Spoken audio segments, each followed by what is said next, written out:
That's where we from. With the love, the people, the music, we all come as one. What have you done?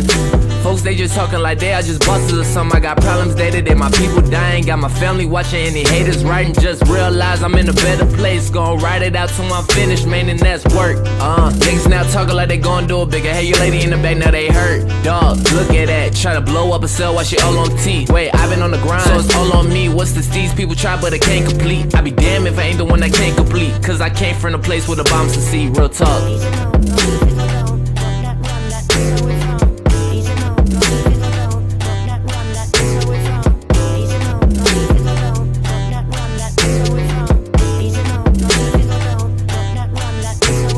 Nothing can stop me. Boy, what are you doing? The game is so clueless. Where's that new?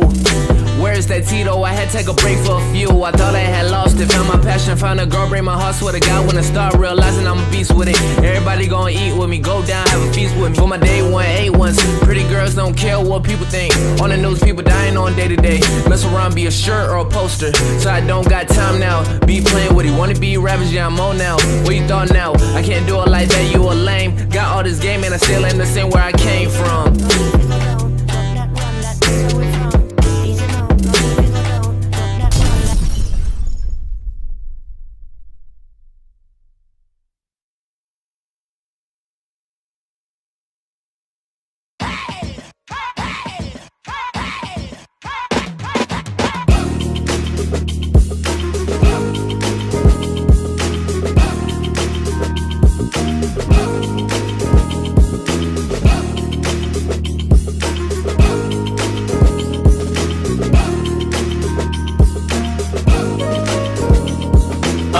Another day, another dollar in this motherfucker. Make you scream, wanna holler in this motherfucker. Nigga work with a dog collar. How the fuck I'm supposed to raise from the ghetto if to pay little? Every man that I know got a plan. Every man that I know work for the man. Speak for me and breathe air you breathe. So I know I got something to achieve. In the mind of a state, give a fuck on what it take. I'm a millionaire, billionaire. See you when I get there. For now, let's grind in the ghetto state of mind. Put the pedal to the floor, I got a steep hill to climb. And money on my mind, gamble everything of mine. Rather be broke than to live with a yoke. Nowadays, people slave for a little bit of hope. Guess I better ball hard, spit a bar, sell dope. Excuse me, Mr. Officer. What it take for my hands to drop? Why to stop? What we here for? You know the answer. Cause I'm black with a hat and a nice car. Excuse me, Mr. Officer. What it take for my hands to drop? Why to stop? What we here for? You know the answer. Whoa, wait, you're making a mistake. Another day, another dollar in this motherfucker. Make you scream, wanna holler in this motherfucker. What it take for a real nigga get a break? Made a contribution, fuck retribution. Laid a foundation, still motherfucker hate. Rather see a nigga broken, see him elevate. Know if you made it through, now contemplate what I'm here for. Appearance of the Jim Crow, probably just mockery, jokes and hypocrisy. Take a stand and the folks on top of me. Call a guard, come fast with security. They pounce hard and wanna press charge. Made a little progress and I'm still under stress. Saw a little bit of change, but the attitude the same. Like I'm back in the hood with a Glock and I'm good. Sabotage myself, I don't need no help. Excuse me, Mr. Officer. What it take for my hands to drop? Why to stop? What we here for? You know the answer. Cause I'm black with a hat and a nice car. Excuse me, Mr. Officer. What it take for my hands to drop? Why to stop? What we here for? You know the answer. Whoa, wait, you're making a mistake. Another day, another dollar in this motherfucker. Make you scream, wanna holler in this motherfucker. Give me that ride on the backside, in the limelight. This my time, right? Should I see through it? Put heat to it. Let the time pass, never speak to it. Who would I be? To stay silent is calamity. So I came to speak. Got a million man strong with a right to bear arms. All it take is a song. Play the shit in a song. Super grip on my phone. Got the video and drone. Catch a glimpse of the ruckus is the movement and push. Nigga tired of being pushed. Now police in the streets with the riot getting heat. Rubber bullets in the shield just to make us know the feel. One shot, one kill. Nigga dead in the street cause the bullet was for real. Excuse me, Mr. Officer. What it take for my hands to drop? Why to stop? What we here for? You know the answer. Cause I'm black with a hat and a nice car. Excuse me, Mr. Officer. What it take for my hands to drop? Why to stop? What we here for? You know the answer. Whoa, wait, you're making a mistake.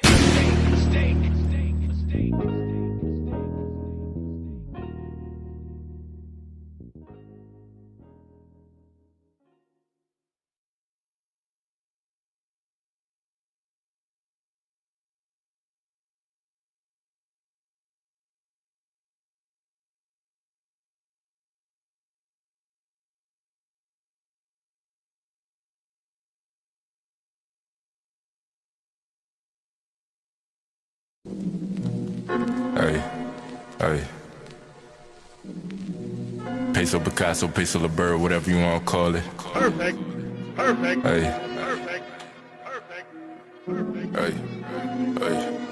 Hey. I'm on this shit that they not on. They say let bygones be bygones. Grip on the net like a python. Jump out the top like I'm Zion. I want a realist, no caption. Need a little bitch in the fashion. She bust it back like we crashing. I tell my shit, I'm about action. Hop in the studio, turn to assassin. I'm about those, no time for distraction. Can you imagine? Beamer to Aston. Ha, past them, I'm in the league of my own. Like mobile, I guess on myself. They like, so what you own? I'm working for generation wealth. Know to the shit that I'm on. Ay, you niggas not on. Know to the shit that I'm on. Ay, you niggas not on. Feeling like James Bond. Ay, 007, I get it, it's gone. Fuck the Pabon. Ay, nigga, I'm stone. Know to the shit that I'm on. Ay, you niggas not on. Know to the shit that I'm on. You niggas not on. Feeling like James Bond. 007, I get it, it's gone. Fuck the Pabon. Ay, nigga, I'm stone. Yeah. Sometimes you just gotta sit back, enjoy life, cause you don't know how long you gonna be here. Hey, I'm in the league of my own. I might just go play for myself. All of the shit that you own, your dollars ain't making no sense. Don't act like you knew me, that's pretense. To that little bitch to the deep end. She wanna slide for the weekend. Do say got me tweaking. New as a youngin', I've been up to something. Not everybody cousins, but I'm on the block like I'm drumming. I got the drip like I'm gonna. I make a wanna. I'ma hit it 4 times. You gon' call me stunner. They say you too smooth, but slid out the gutter, but still in the cut, so you could get cut up. Still in the cut, so you could get cut up. Know to the shit that I'm on. Ay, you niggas not on. Know to the shit that I'm on. Ay, you niggas not on. Feeling like James Bond. Ay, 007, I get it, it's gone. Fuck the Pabon. Ay, nigga, I'm stone. Know to the shit that I'm on. Ay, you niggas not on. Know to the shit that I'm on. You niggas not on. Feeling like James Bond. 007, I get it, it's gone. Fuck the Pabon. Ay, nigga, I'm stone.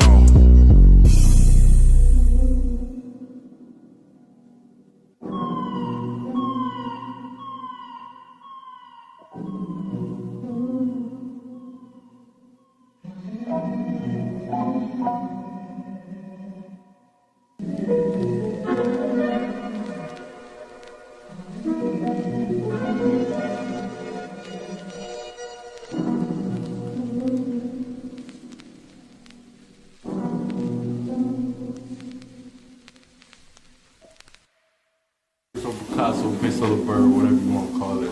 I sick of class, started making classics.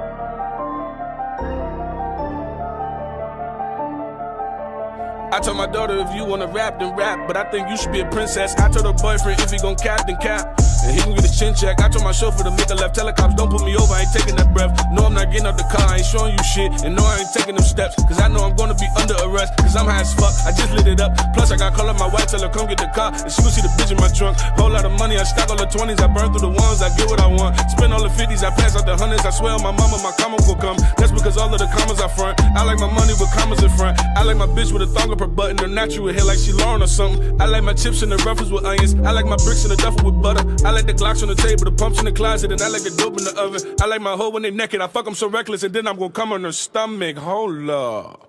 Fuck happened to the beat, bro? Hey, bro, that's cool and all, but, weren't you supposed to be dissing Chess? Oh, fuck, I forgot about that little nigga. Alright, let's get it. Cake life, I ain't even make no diss track. Why you got my name in them shit raps? Oh, cause your honor so relevant, big fat, nigga, I blow your motherfucking head off your shoulder and leave it on your front porch, gift wrap. Leave no prints, don't leave no stench. Now the feds come through like it must been a mishap. Big facts, I don't give a fuck about none of that shit. You got the wrong nigga out of this class. Better give all that shit to them other little niggas over here, cause you won't get your shit back. I got 2 Glock 9s and they both got 30s all black and the rest still mismatched. Running your house with a 30 in the gym bag. Now you got a new house, guess like Sinbad. Big fact, fuck is you from? All you gon' see is a tech in the drum. All we gon' leave is a mess when we come. You just gon' see me and Rex with a gun. You just gon' see my index and my thumb. You just gon' see a suppressor then run. All you gon' hear is a pop followed by dot mob, then another pop, then another bop rum. I'm the little bitch, I'm the #1 stunner. You talk all that shit, I'm gon' handle your plumbing. Had smack at your funeral, reading the statement like Dilly departed. My #1 gunner, don't fuck with me, stupid. This ain't what you wanna. I get on my knees and I pray for a bust it. Dear Heavenly Father, I wish that he would.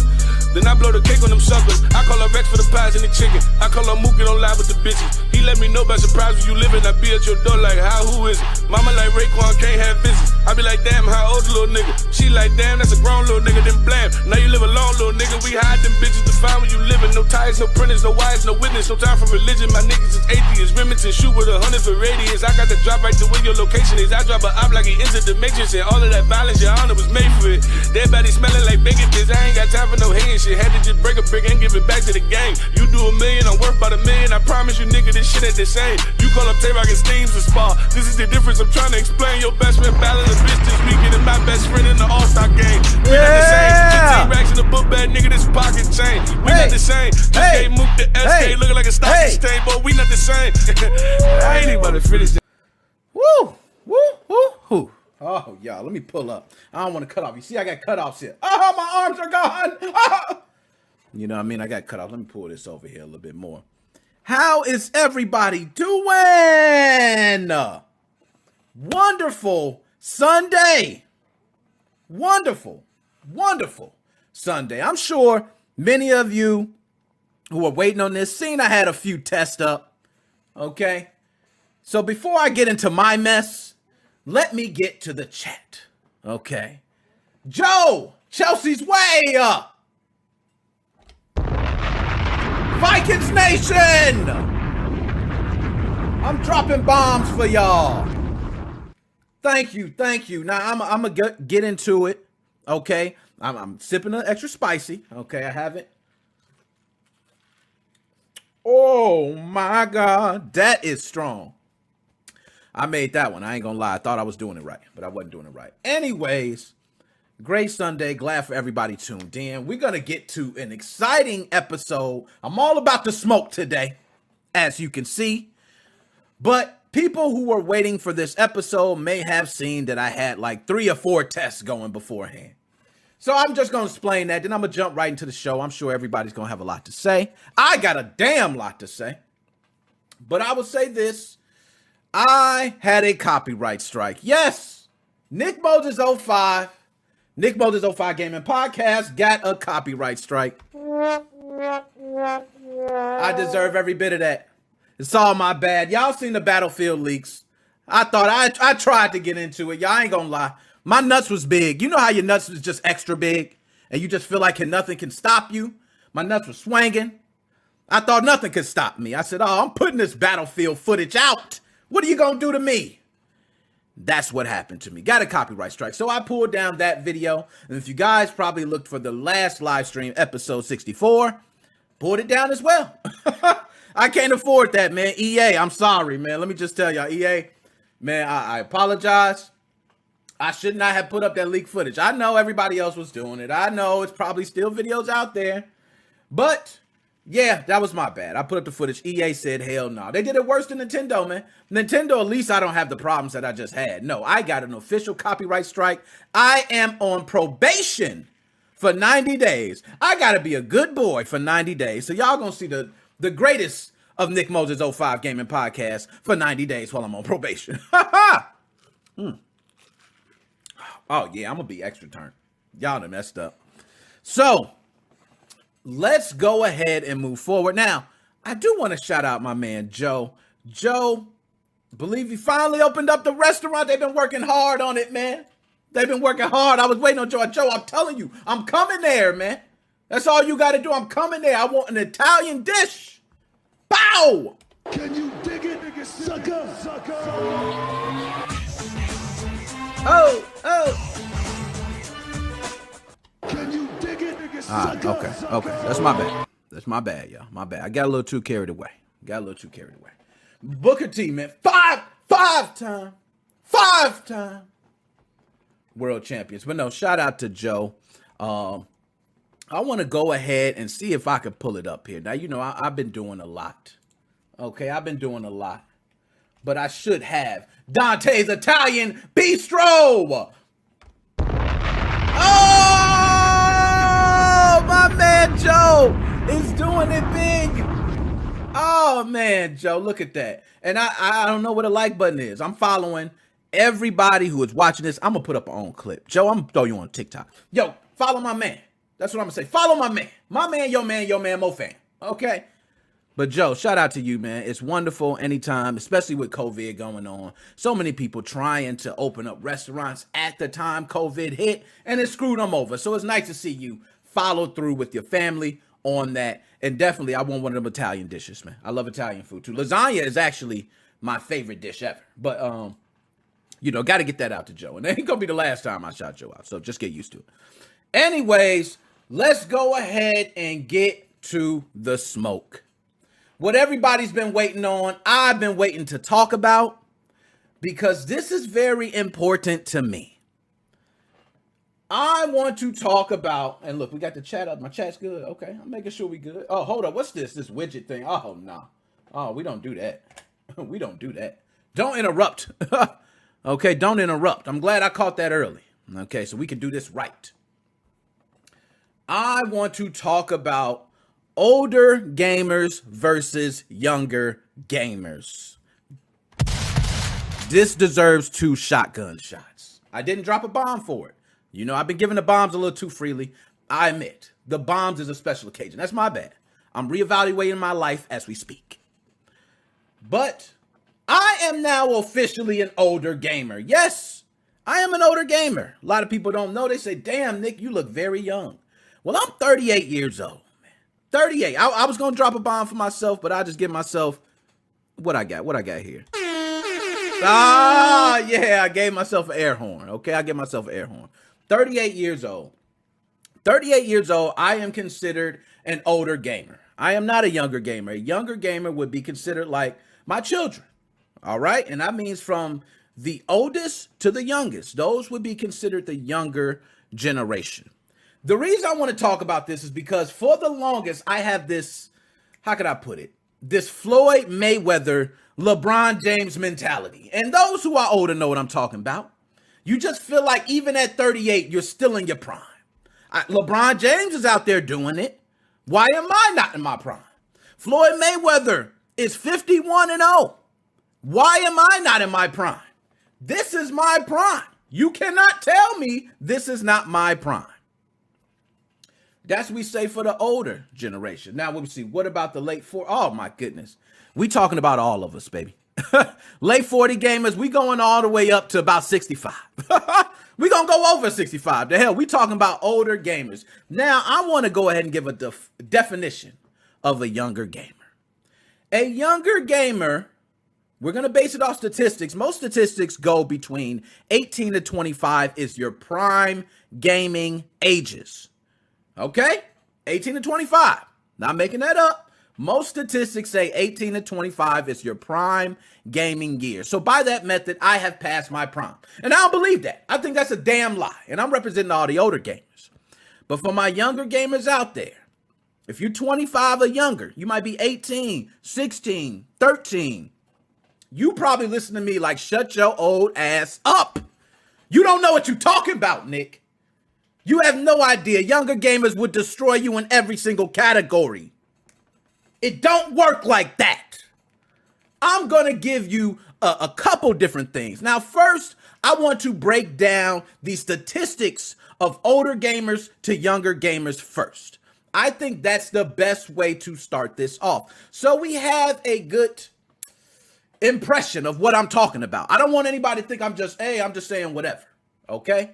I want people to know exactly what I am talking about. So let's go ahead and pull up the average, and I'm going to pull it up on screen now. Now, this is from Statista.com. I always butcher names, so I apologize. But they have given us some great stats on video gaming and esports. And I will read down below, but first we're just going to go through the ages which makes up the gaming community. I think we ought to start there. Under 18 years old makes up 20% of the gaming community. Now, this is in 2021 United States. I can't speak for China, can't speak for Australia, UK. I can't speak for nobody else. I can only speak for the United States statistics. I live in the United States, so that's what I'm going to go off of. If you're out there, Australia, my man Shane, shout out. Hey, what is looking like over there? Okay? But in the United States, 20% of gamers are under 18 years old. Every single one of my children, except one, are pretty strong gamers. So that statistic makes sense.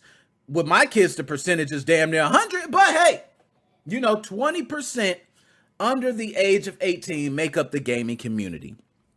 But look at the biggest one, 18 to 34. That makes up the majority of the gaming community. So what I'm pretty much seeing off this, they said, if your ass is 35 or older and still playing games, you just disrespected. Put some respect on a 38-year-old gamer. Put it on there. Okay, 40 and up, 50 and up. Put some respect on us. Don't do us like this. But this is just the stats, guys, of 2021.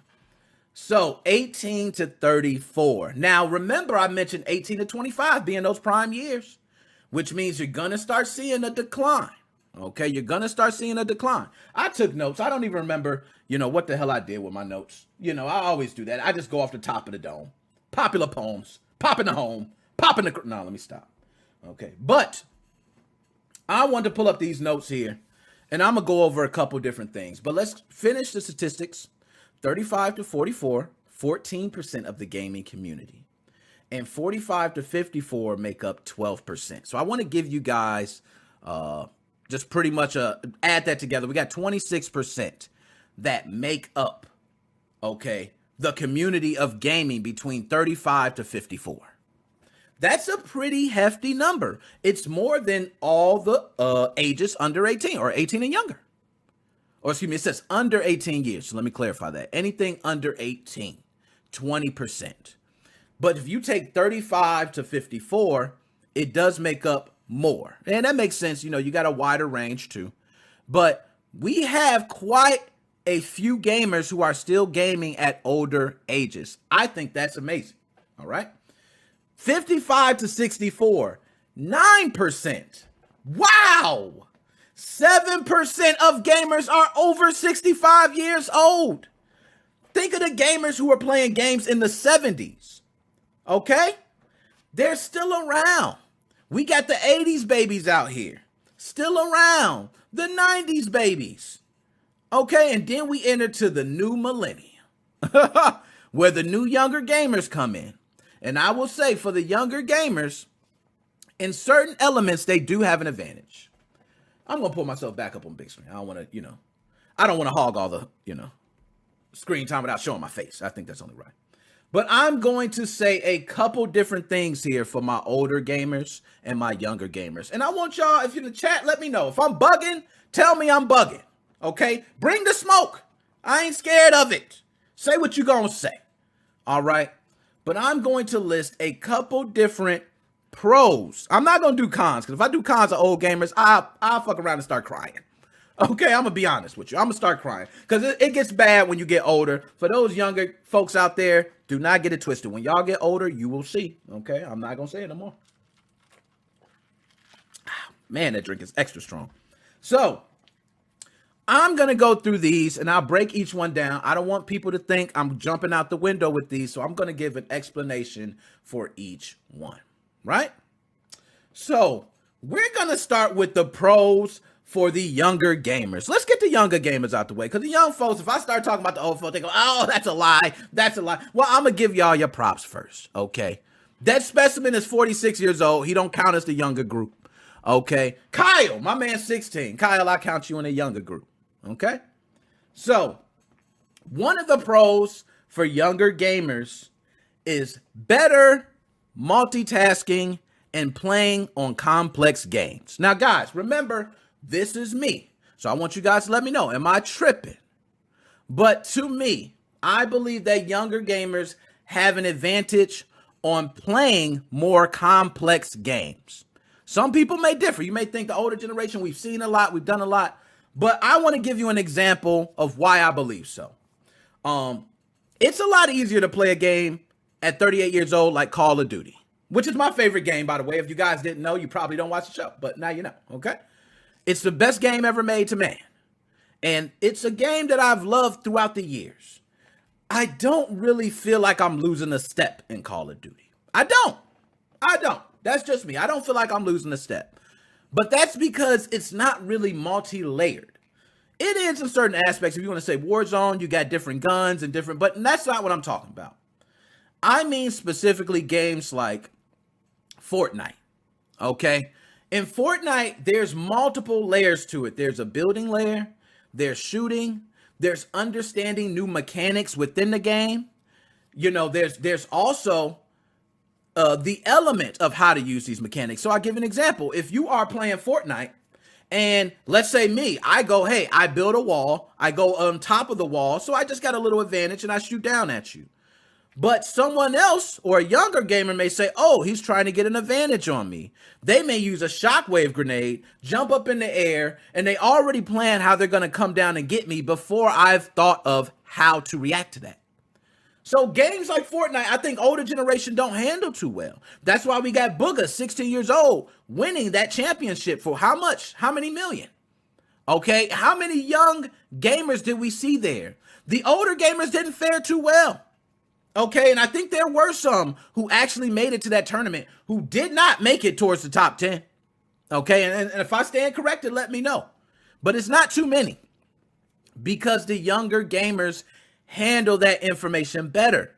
So I believe that younger gamers are better at multitasking. That is the main reason why. They can do 2 to 3 things better and faster than someone older can do 2 or 3 things. That is my reason why I would give a pro to younger gamers for better multitasking. Okay? I think that was reasonable. I'll give myself 1 shotgun for the explanation. I think that's pretty good.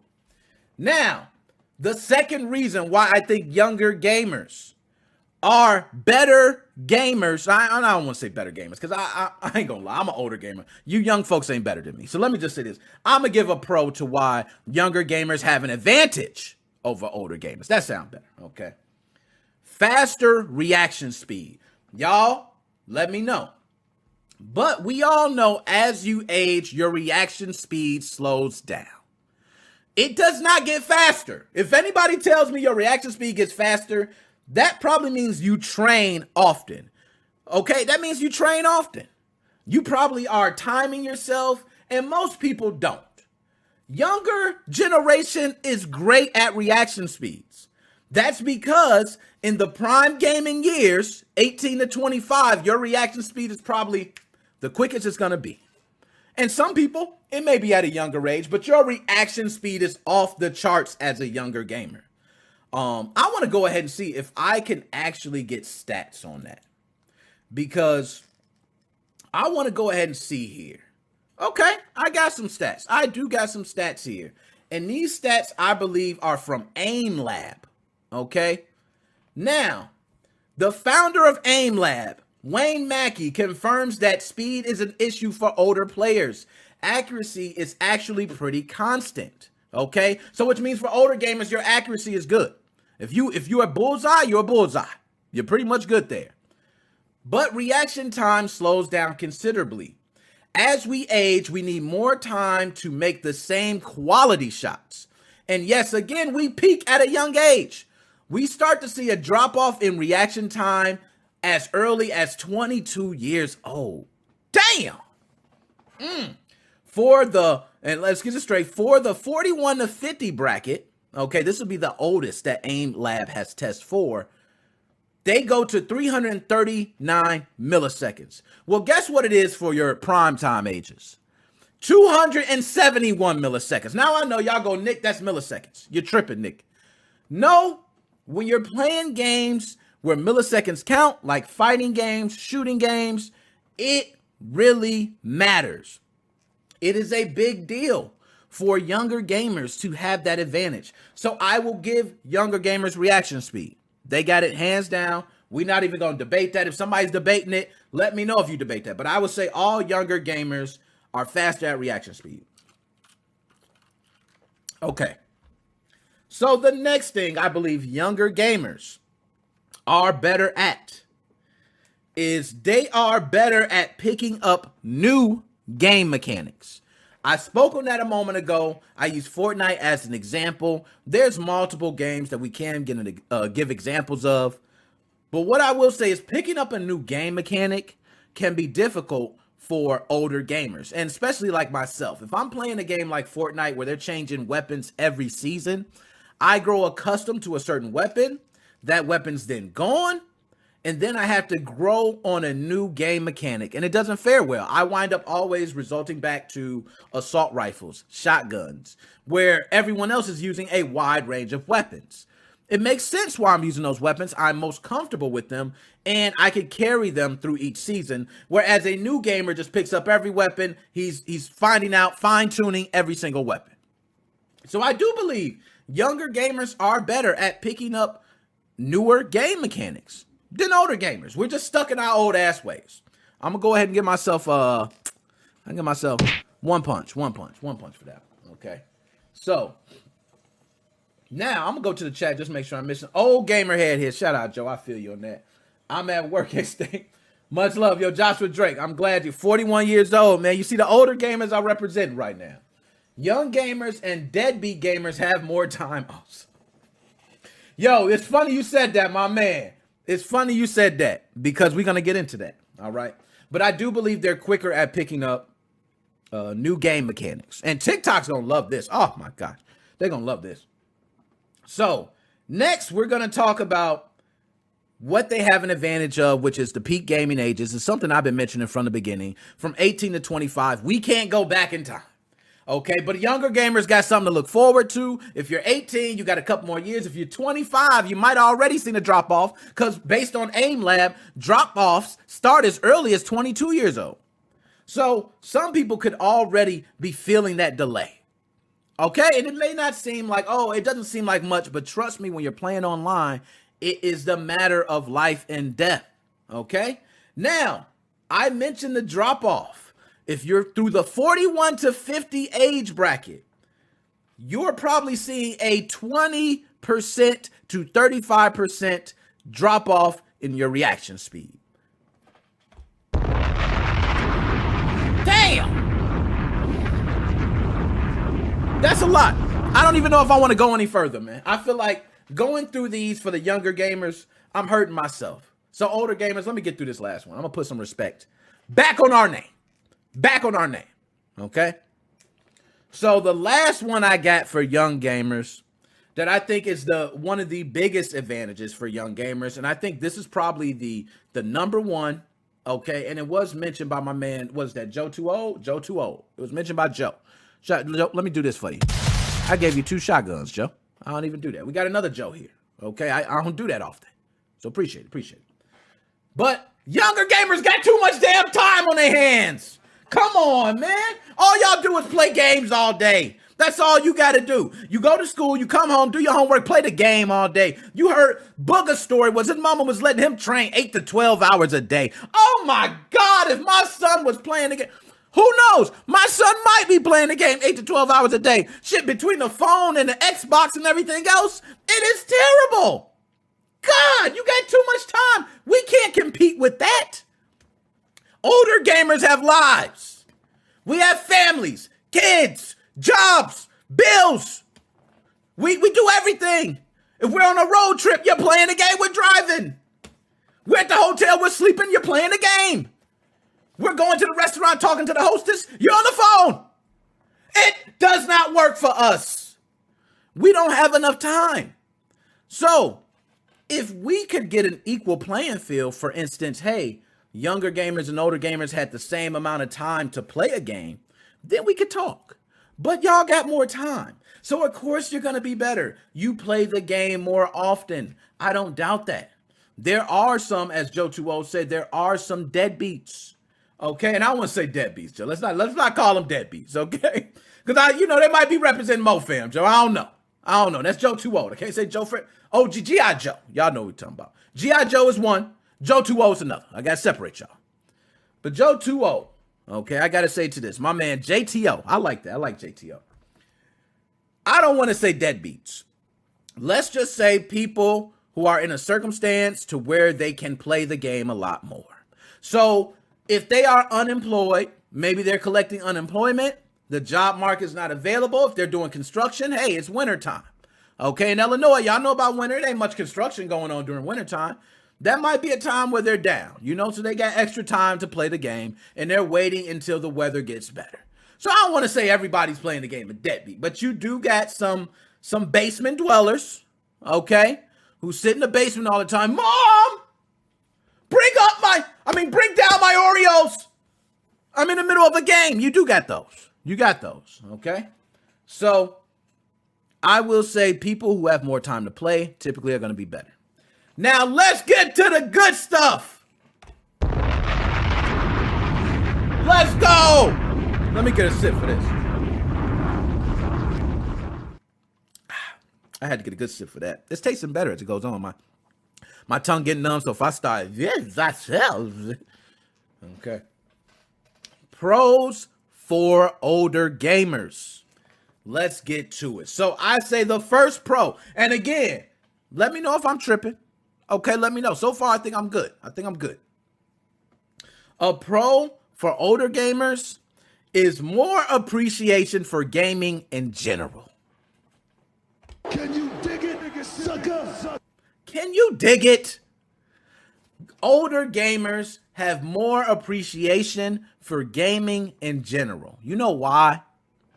Because we've been through multiple decades of gaming. You know what that has? We were playing at a time where there was no online.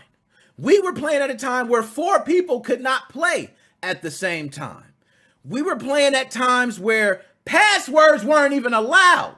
You had to start games from the beginning. We are bred differently. I don't ever want you younger gamers to forget that. I'm dropping hella bombs. I don't want y'all to forget that. So if you think we don't got appreciation, just think about where we came from in gaming. I remember playing Atari, Intellivision, Nintendo, Super Nintendo, Sega Master System, TurboGrafx 16, Dreamcast, PlayStation 1. We can go all over. We can go anywhere. Where you want to go? Because I've been to all of them. Now to Xbox Series X. I'm not a PC gamer, so PC gamers, just tell me my shit don't matter. I understand. Okay? But we have more respect for gaming in general because where it has come. So with that comes the basic knowledge of certain games. So you may see a game and we can look at a game and say, it's this style. We know what to do, kind of some general things. You may not.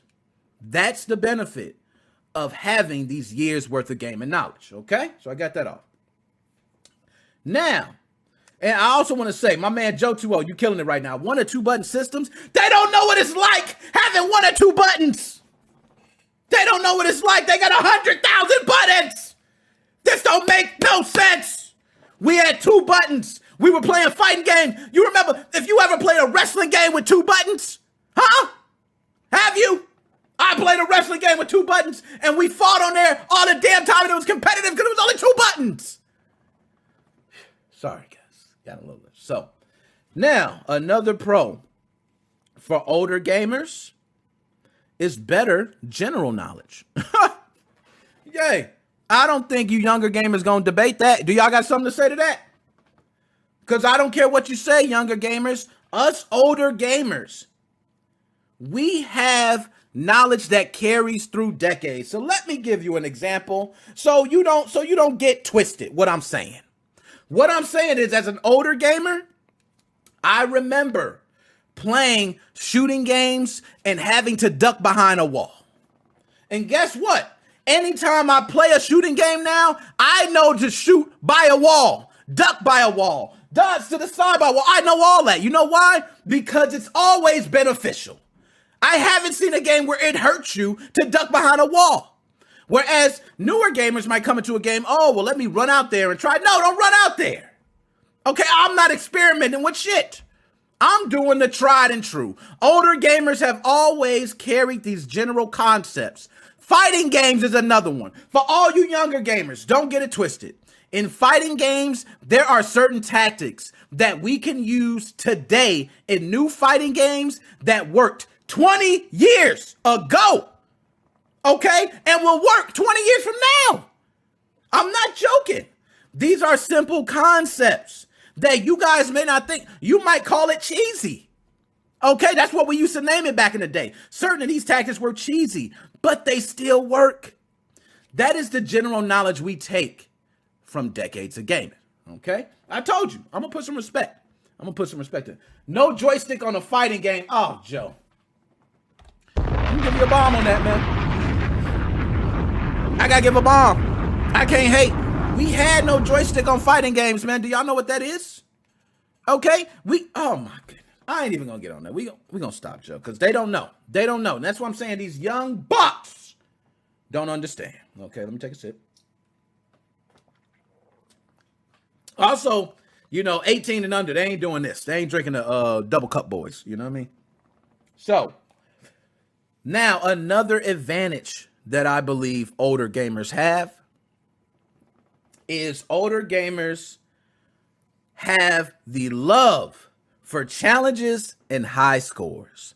And I'm going to tell you why that makes us have an advantage over younger gamers.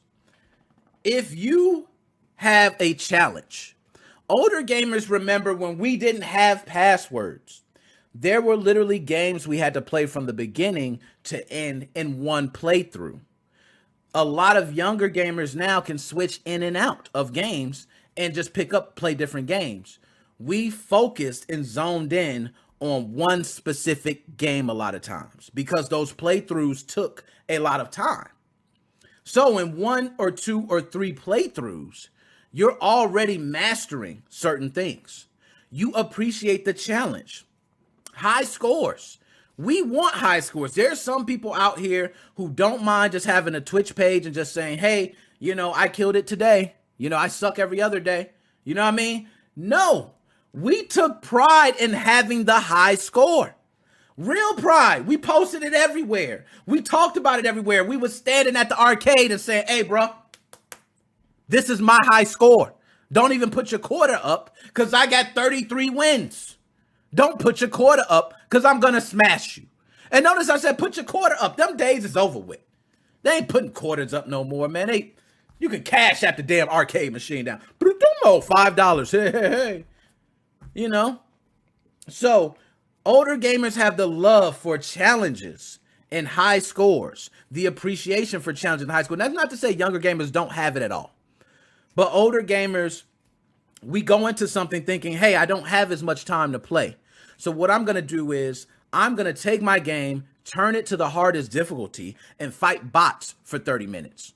Even though I might not be able to hang, I'm going to keep doing this. And this is true, okay? Older gamers, they will speak for it. We will put Madden football on all Madden and play every single time until we're destroying all Madden. Now, some people might say, oh, I put it on all pro. That's what they play online. Or, oh, no. We want to put it on the hardest because we want to know by the time we finish, we're going to be better than at least half of the competition out there. Older gamers do these things, okay? Now, the next thing which leads on to, kind of from what I was saying before, the next pro for older gamers is there is no such thing as a try-hard. Okay? Older gamers, we come from that age. We used to go from house to house to house, and we play people. People getting their little undies in a bunch because somebody's so good. Oh my gosh, they're so good. Well, be better. That's what we do. I don't have as much time. You know what? I'm going to face the hardest guy ever. You know why I'm going to face the hardest guy ever? Yeah, he spanks my ass 20 times. But guess what happened? The 21st time I beat him. And you know what? That's my championship. You can't take away my championship. And I have the right to speak on my one championship because I beat him. Even if it's one time. You know what that means? Now I'm going to face other competition and they're going to see mediocre because I went against the toughest competition. Tryhards, we don't care. We come from the era of keep fighting till you beat his ass. It's not, oh, he's a tryhard, we quit. We don't quit. Older gamers don't quit. We might say, yeah, you young bucks got it. Yeah, y'all got it. They got it. I'm going to give it to the young bucks. The reason we say that because we don't got the damn time y'all do. We got real lives. Now, with that out the way, I'm going to go ahead and give my last pro for older gamers, okay? My last pro for older gamers, and I think they can vouch for this as well. We're just better at a wider range of games. That's just flat out it. We just are. We've been playing games for so long that we have a wider range of games that we can play in. I'll give you a prime example. There was a time where there was not a lot of games to choose from. Just think about this, guys. Xbox Series X released with Xbox Game Pass, right? Can y'all tell me how many games is on Xbox Game Pass?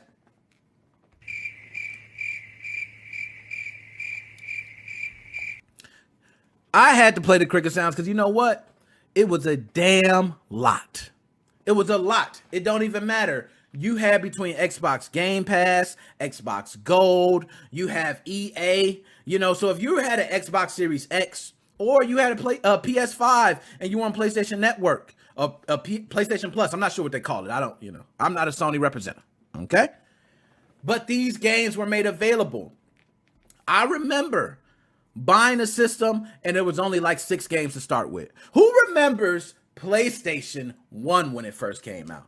I remember being one of the people, well, shout out to my mom. Okay, kudos to my mama. All right, but my mom took us to Blockbuster after she got us a PlayStation for Christmas. Yes, my mom took us to Blockbuster. And I know what y'all saying. What the hell is Blockbuster? Blockbuster, I got to explain this for the younger folks. I know this might sound crazy.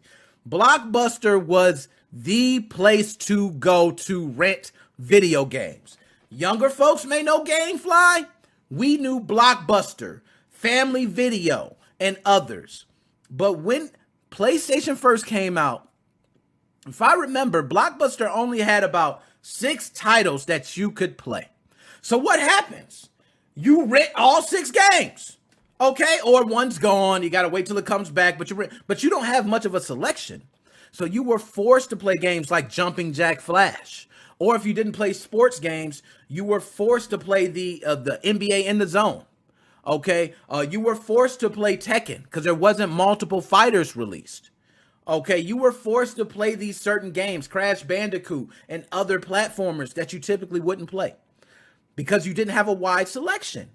Now, as time goes on, those gaming collections do grow, as you've seen with Nintendo, Super Nintendo, Genesis, Sega Master System, TurboGrafx 16, so on, so on, so on. They all do grow, but they didn't start huge. We're entering an era now where people are still saying, Nick, where's the Xbox Series X game?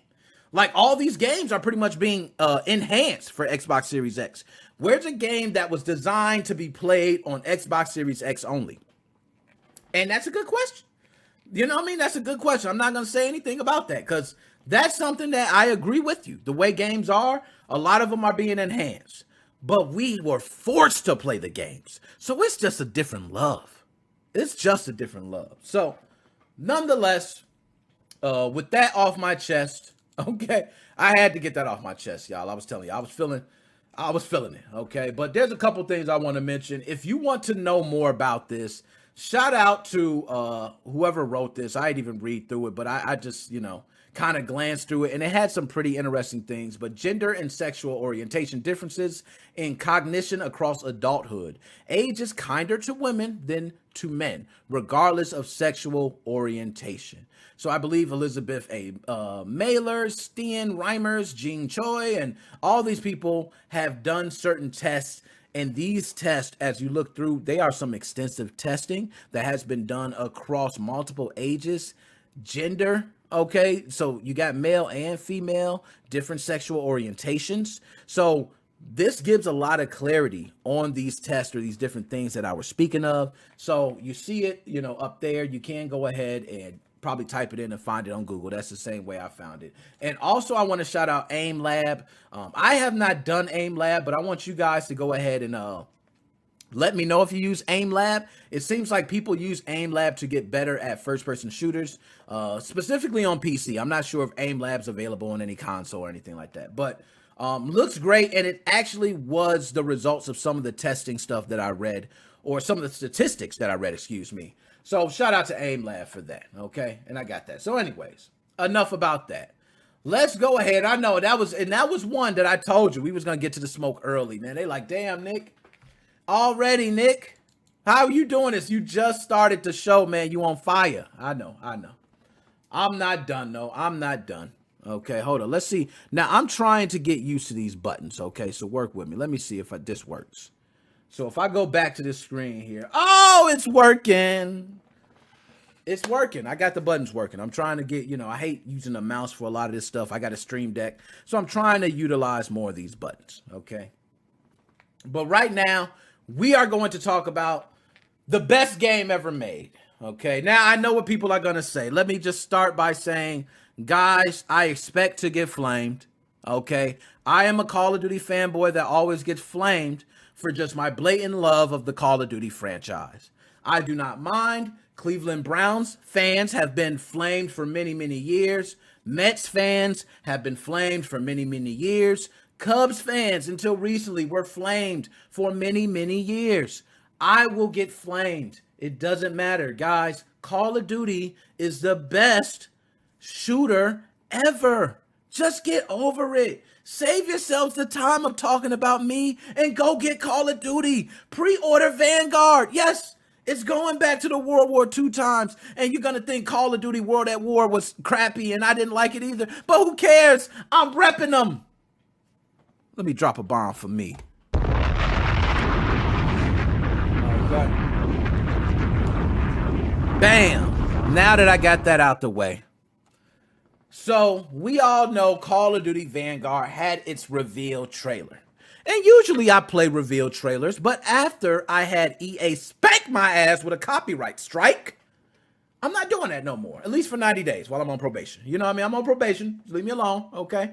I'm on probation. I'm being a good boy now. But I will say Activision is trying to back the hell out of everything.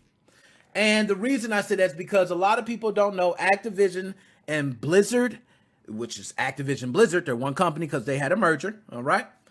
They have been suffering like terrible backlash from the community. Cancel culture is on that ass.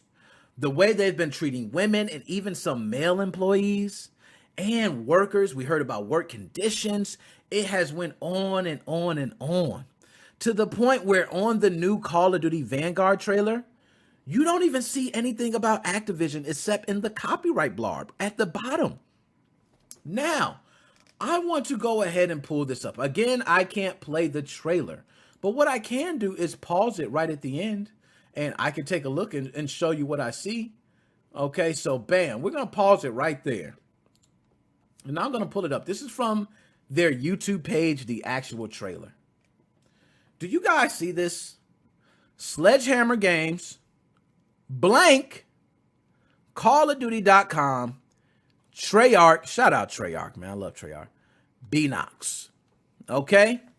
Notice at the bottom you do see Activision Publishing, Inc., Activision Call of Duty. So this is all the copyright blurb that they put in there. It's a blank space here.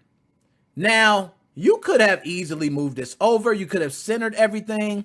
But the blank space almost tells me that they went ahead with marketing and just literally wiped out the Activision name on there. Let me know if I'm wrong. Let me know if I'm tripping. But I don't see nothing there. I don't see nothing. So Activision is trying to back the hell out so bad. And, I feel bad because I'm like, yo, as much as a Call of Duty lover I am, I cannot stand behind that shit y'all doing. I can't. Now, loving my game is one thing, but loving the way you make them and all that, I don't have to. And a lot of people say, make them pay with your wallet. Well, I've already pre-ordered Call of Duty Vanguard, so it's too late. Okay, I can't make them pay with my wallet. Hey, that's here nor there. I love the game. But that's also supporting Sledgehammer Games, Treyarch, Beanox. Okay? I don't want to make it seem like I am in support of what Activision is doing or Activision Blizzard. I just know it's a shitty situation and Activision pulled a business move. So I want to go ahead and read from the article on Kotaku. And I say that every time because I don't know if I'm pronouncing it right. Nobody corrects me. So, hey, hold up. Did I have the chat? Okay. Making sure my chat was there. I'm tripping. All right. So, Activision's name conspicuously absent from Call of Duty Vanguard marketing. Call of Duty Vanguard was officially announced yesterday, the first major Activision Blizzard reveal since the corporation came under public scrutiny for its apparent treatment of female employees. A minor detail in the reveal video has some speculating that Activision is keen to avoid reminding everyone it's involved in the game's development. So, they're involved in the game development. They're just trying to take out the name so people don't flame them for it. And, I mean, it's too late. Activision Blizzard, you're taking the smoke. Okay, you're taking it. You fucked up. You messed up. You got to take it. You got to deal with this. This strange phenomenon was first noticed by Twitter user Neoxon619, okay, who pointed out that at the end of the Call of Duty Vanguard trailer didn't include an Activision logo alongside those for developing studios, Sledgehammer, Treyarch, Beanox. In fact, the video doesn't mention Activision anywhere, but in the legally required small print copyright information. A quick examination of previous reveal trailers on the series YouTube, which you guys can go look at that. I'm not pulling up any of those. I don't want to go through any, I'm on probation, all right? But nonetheless, Activision had their shit stamped all over there. Bow, bow, bow, bow, bow, bow. They put Activision over everything. Put Activision over Call of Duty, under Call of Duty, left of Call of Duty, right of Call of Duty, on top of it, translucent and shit. They did everything. Okay, they just had it all over. But go figure that now Activision wipes their name off of it. You ain't slick. Okay? Niexon also highlighted the fact that Activision's logo is missing from the Call of Duty Vanguard page on Battle.net, the company's digital storefront. Again, Kotaku confirmed this is a common inclusion on several of the platform's Call of Duty listings, where Activision's graphic can be seen positioned above the logos for games like Modern Warfare, Black Ops, Cold War, and Black Ops 4. So let's talk. Activision, much as I love you, and much as I love Call of Duty, I'm going to say this now. Stop it! You know what you did. Just put your name in the marketing. You ain't slick. We know you helping making the game. Okay, you ain't slick. Face the fire. What y'all need to do is come out and stand and take an ass whooping. People just want somebody to throw the shit at. And if you don't want to stand there to be the person to throw the shit at, then we know you hiding. We know you're hiding. Because Blizzard, okay, Blizzard's facing it. Activision, you should be facing the same thing. Okay, y'all are one company. Yeah, I'm sorry, you got to face the smoke. And I don't see many updates being pushed, okay, on Blizzard's side. Can somebody tell me, has World of Warcraft had an update recently? I don't know. But I think Blizzard is hiding the same way Activision's trying to hide. But when it comes to business, I understand the move. I understand why you're doing this. You want to sell the game without having to worry about copies not being sold for what you guys did internally. I mean, this is just disgusting. It's disgusting, man. Like, I can't even believe that I'm saying this about Activision. Now, granted, Treyarch, you've always had my back, Treyarch. I hope you're not doing this. Beanox, Sledgehammer Games, I hope y'all not doing this. If anything, you got to see what's happening to Activision Blizzard, and you need to start changing your community now. Gamers, female gamers especially, are making up a huge part of gaming. So this whole misogynistic type thing that we have going on, we can't continue doing it. Okay, as much as my channel. Okay, I got tons of men who watch my channel. I'm not going to disrespect the female gamers because it's a huge audience that's only growing. So we can't do that. We can't do that. I don't care what you are, what you do, your sexual orientation, your gender. None of that shit matters to me. Because it's all about watching the content. You taking this entertainment for what it is. Okay? So, Call of Duty Vanguard, November 5th, will be released. Guys, I will have the game You can flame me if you want for purchasing the game, because I will go ahead and take the shit if Activision ain't gonna take it. Because they just downright hiding. Trying to hide it from marketing is a business move, understandable, but just when it comes to this situation, you need to be personable. You need to be on the floor level with the people. So I think putting your name there and maybe even putting a blurb that at the end of the whole thing that Activision does not support or whatever, you have to jump out in front of it. You can't stay behind it. You got to jump out in front of it, Activision. So I'm going to just give you a couple slaps, a punch, and another slap because you tripping. You really bugging right now, okay? Face the fire and deal with it. All right, so enough of that. We did pretty good. Okay, I ain't want to flame Activision too hard. Y'all know Call of Duty is my favorite series. Okay, and I mean PlayStation. As much as I'm a Sony hater, you people know me. I've been a Sony hater for a while, and I've been an Xbox fanboy. Sony gets the exclusives on Call of Duty, and I have not transitioned over to Sony. Ain't that something? That must tell you something. That show you my hate. Okay, you gotta have the hate in your blood. You gotta have it. There we go. So let's move on. We're going to talk about Fortnite, and we're going to talk about its imposter mode along with Among Us. The reason I want to talk about this is major. This is major, guys. Okay, let me see how this working right now, because I should right now. Let me see. I should have Among Us up when I flip the screen. There you go. I told y'all I got the buttons working, man. It's beautiful. I got the buttons working, man. I can do all that without having to do all the extra shit. Okay. So right now we're going to talk about this because I think this is something that I've heard from a few people, and I think it needs to be addressed. I ain't liking it. I'm going to just tell you, I'm not liking it at all. So first, I want to start by saying that Fortnite has copied Among Us. Do I have any discrepancies in that statement? Do I got any? I need to know. Do I have any discrepancies in that statement? Because from what I have been seeing online, I'm putting my ear to the ground. I'm hearing things. And you know what I'm hearing? I'm hearing a couple things. I'm hearing that Fortnite's imposter mode is better than Among Us.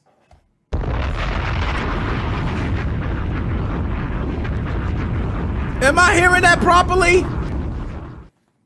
I've heard multiple people say this, and I just can't even believe it.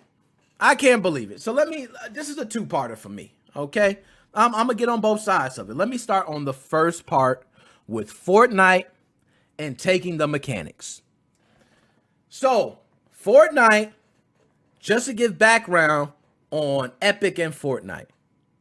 Fortnite was accused of stealing the Battle Royale concept from PUBG. Okay, correct me if I'm wrong on that. Fortnite was accused of stealing the Battle Royale concept from PUBG.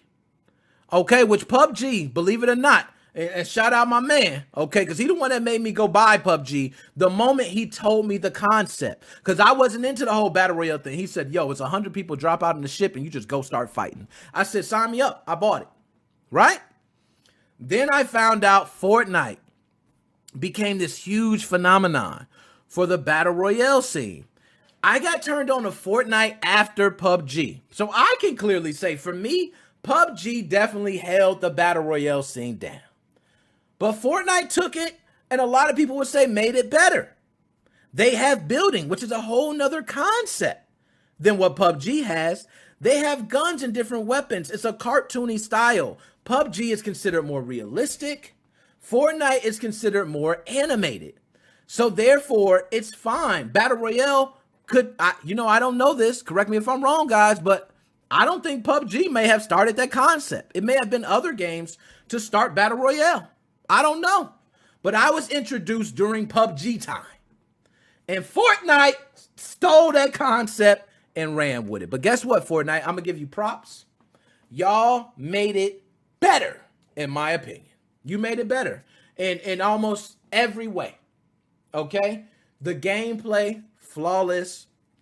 The building was, oh my goodness, incredible to even think of that. And then beyond that, the streaming community ate that shit up like delicious grapes. Okay, they just tore it up like a delicacy. And all you know is you got your Myth and Ninja and all these other people coming along in the streaming community, and it blew up. Fortnite just became this craze overnight to where Halloween, guess what kids were being? Fortnite characters. I can go up to any kid in a middle school, elementary school, or high school and say, do a Fortnite dance, and they will do a dance for me. You took that concept and made it better. I'll let you slide with that one. The next thing, then there's dances. There were a lot of dances that Fortnite was doing that the creators of these dances were not getting paid for.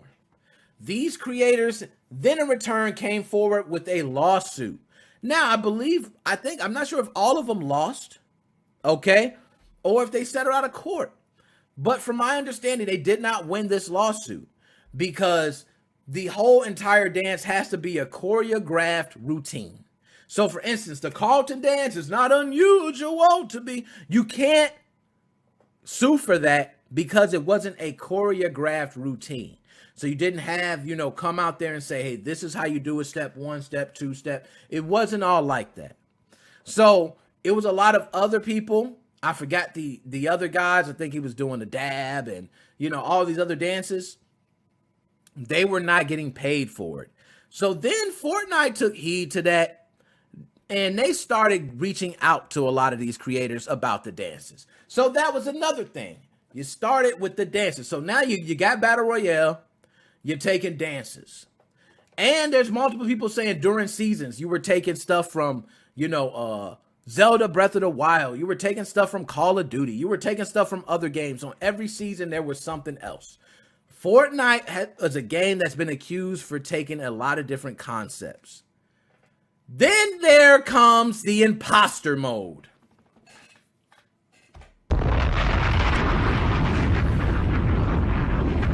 I don't know how you get by this one.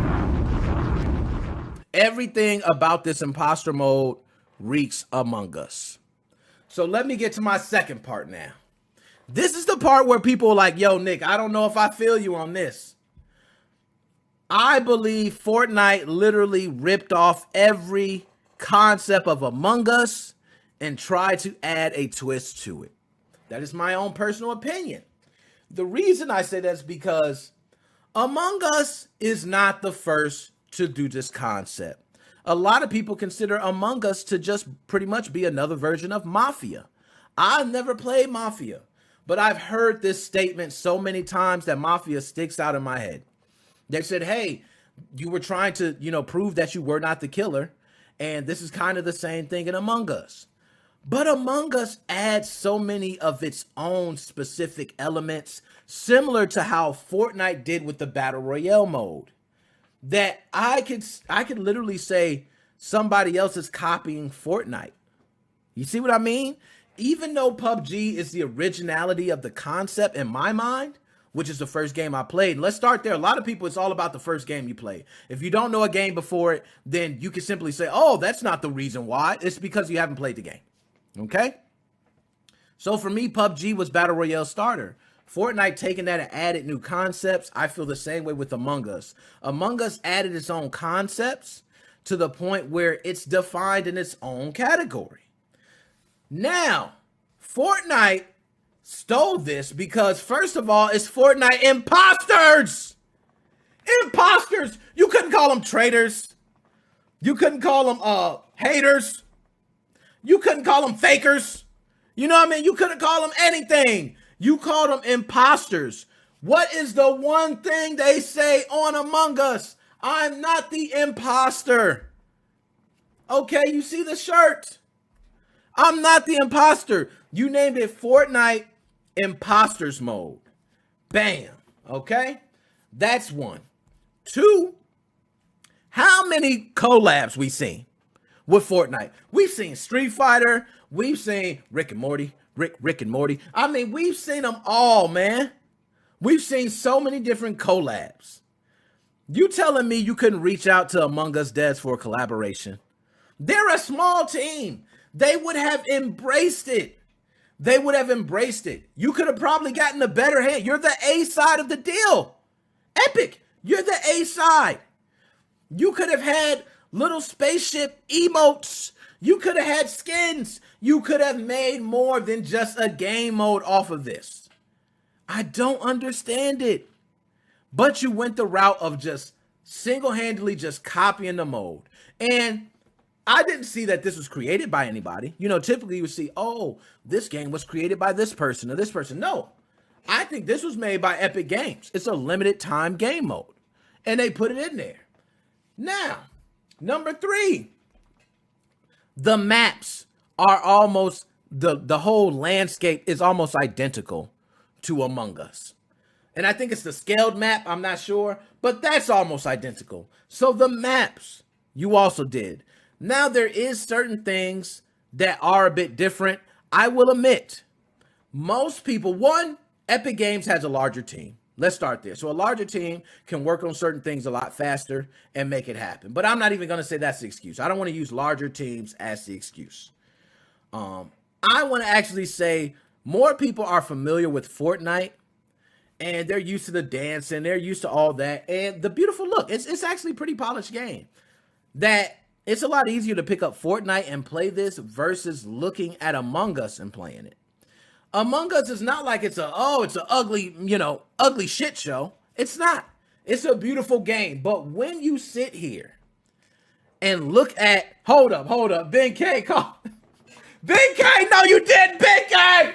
No you didn't! I got it, Ben K, where you at? Come over here, Ben K, we gotta go at it! Call of Duty, how could you disrespect the name of such a masterpiece? I love you, Ben K, I love you, man. Okay.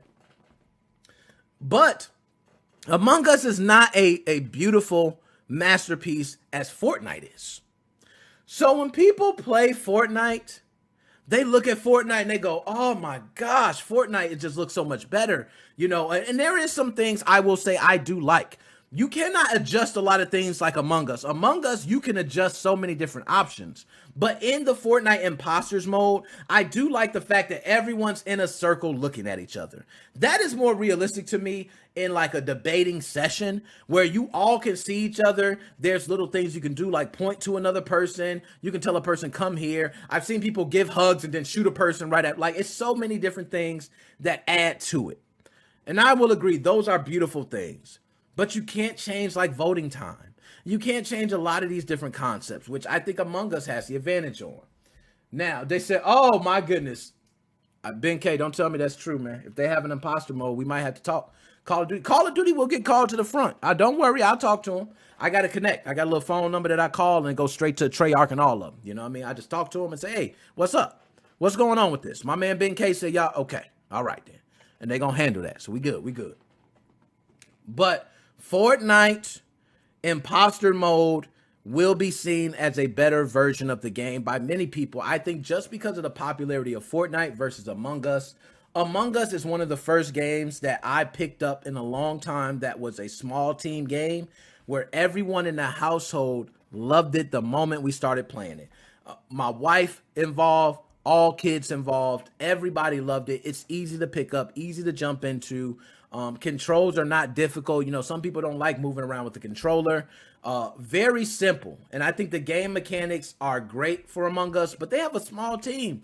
They're overworked trying to pump out more content, updates, bug fixes, where you got Epic Games, large team. They can just say, hey, we'll pay you guys some overtime. Done deal. You know what I mean? That's just the way it goes. So I want to know, is Among Us a ripoff of Mafia?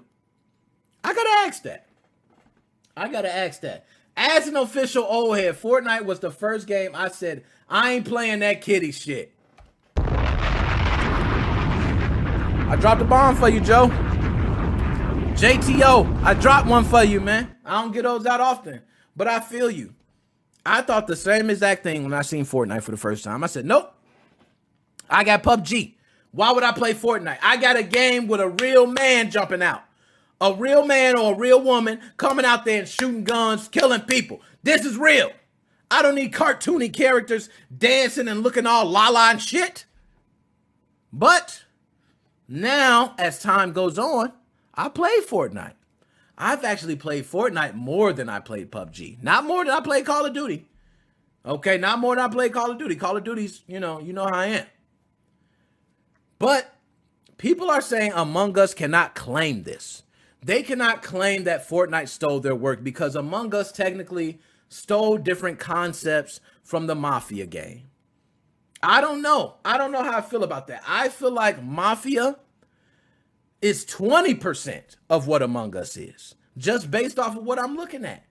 The different tasks that are assigned in Among Us, the layout, everything just gives a certain feel to where you kind of want to roll as a team in Among Us. Like everybody wants to walk together in a team of like 8. Now, one thing I do like with Fortnite's imposter mode is there is a thing where you can do a sabotage to turn everyone into bananas. And then you don't know who's who. So if someone gets killed, you don't technically know who killed someone. That is a beautiful concept added. I got to give them credit to that. I'm going to go ahead and give them 2 Mario jumps. I'm going to give them 2 Mario jumps for that. That's actually pretty dope. But Among Us, I do not believe should be considered a Mafia clone. I do not think Among Us just stole everything from Mafia. I do think Among Us is in a league of its own. I never even heard any of this talk about Mafia until Among Us devs started claiming they're upset at Fortnite's imposter mode. That's when I started hearing about Mafia. I never heard about Mafia and Among Us stealing their game mechanics until the devs started getting upset about what Fortnite imposters mode did.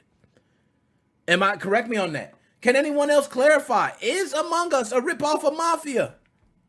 I have a feeling it is not, and people are reaching, and they're sticking to that. Among Us has, for a small team and being an indie game, I love it. I love the story of Among Us. I love the story of the devs. Just being a small team, being able to put out such a great title is amazing.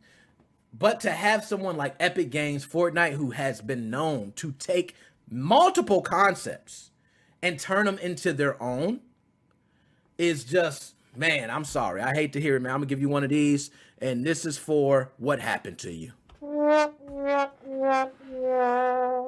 It's a sad day, man. Sad day. So, and now that we got that off, I do want to say anybody who likes the Fortnite imposters mode over Among Us, I feel you. You can go ahead and have your own taste. You can play it. I played it, and it actually looks pretty damn good. I cannot hate on it, okay? So that's just me right there. Now, let's go ahead and get to some good smoke. Oh, my God. Y'all see Madden 22 up there. Now, the reason I got to talk about this is because Madden 22 has been getting flamed, burned. People have been doing this to Madden 22. They've been doing that. That's all they've been doing.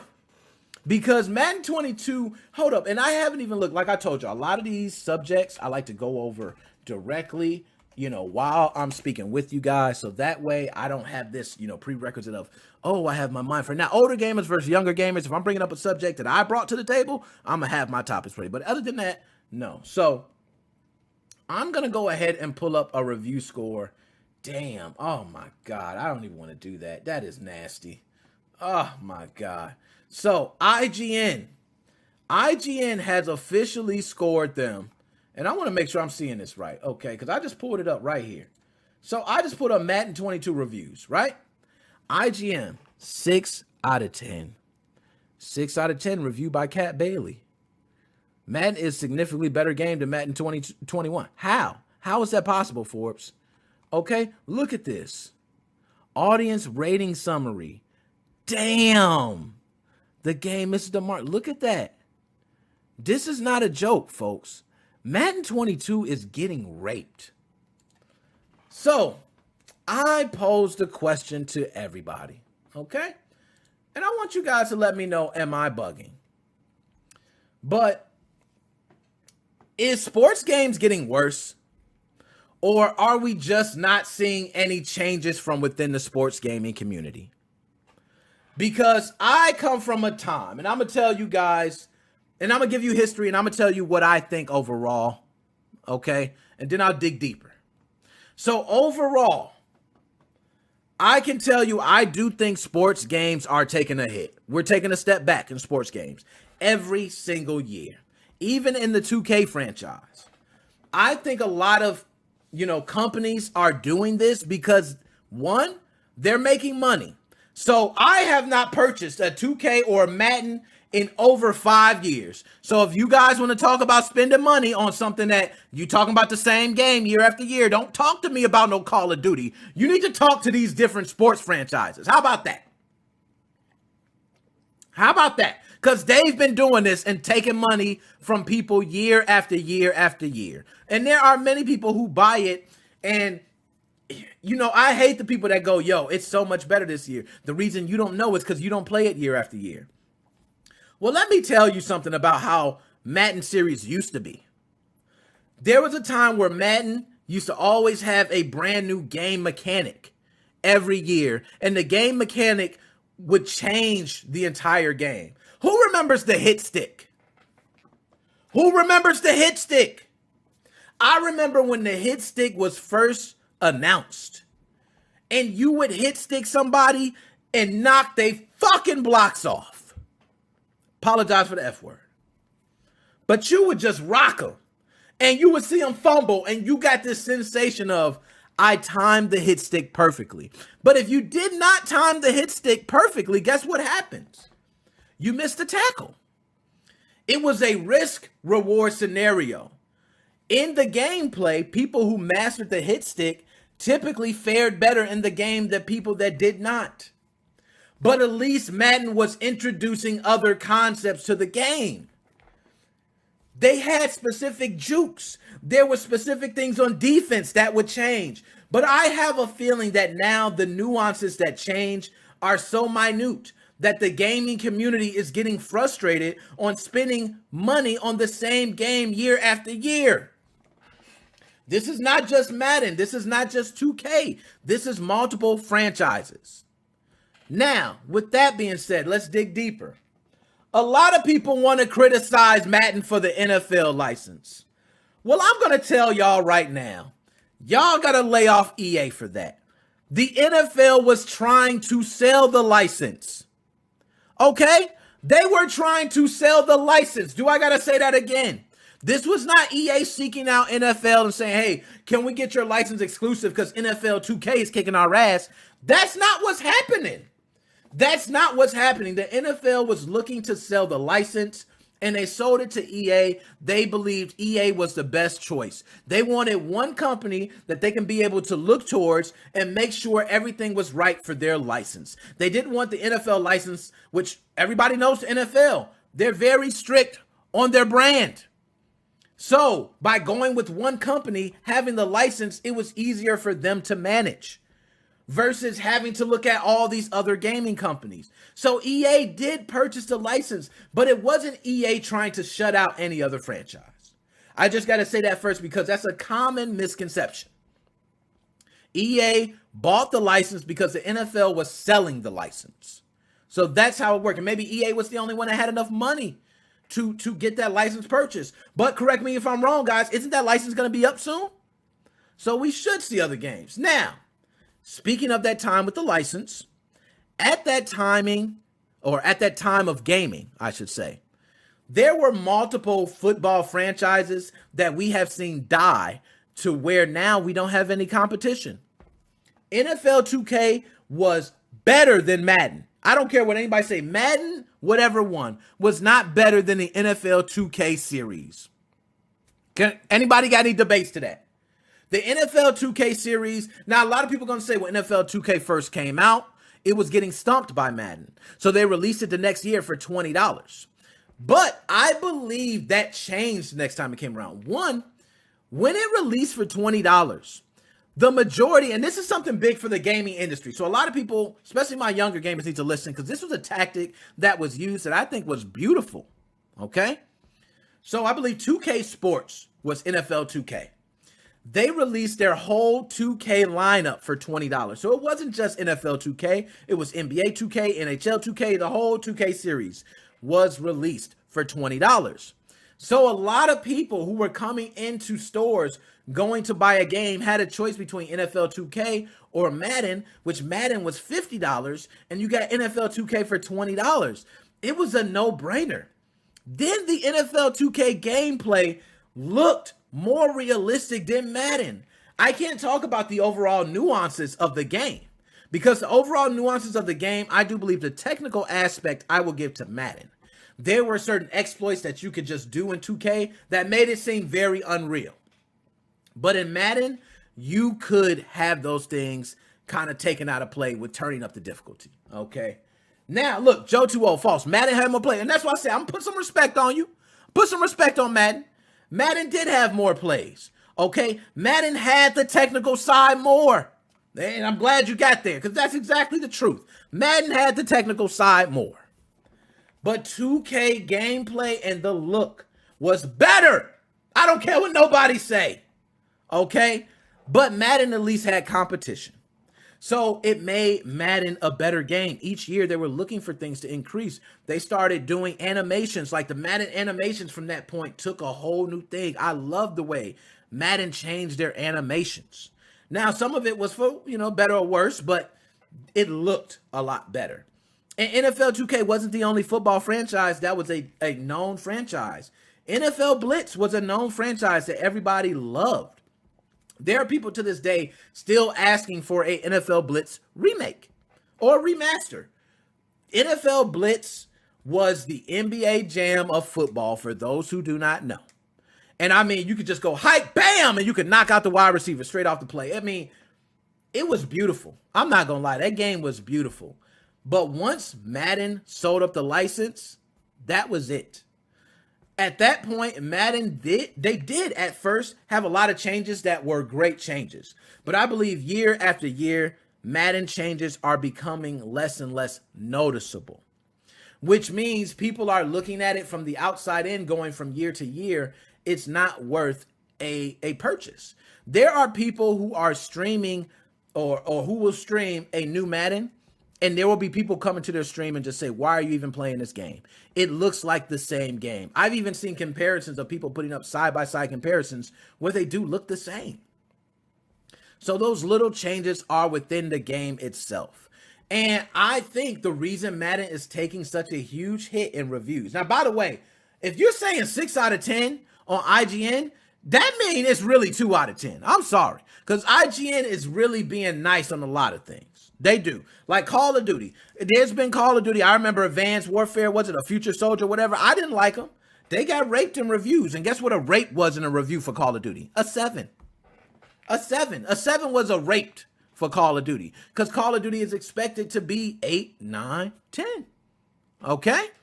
So, I do think that the sports game franchises are suffering from competition.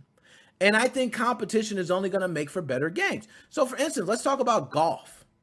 We have Tiger Woods golf. That was I want to say one of the number one golf games for a long time. And then you had more playful renditions of golf. And next thing you know, what happens? Now you got more people buying Mario Golf.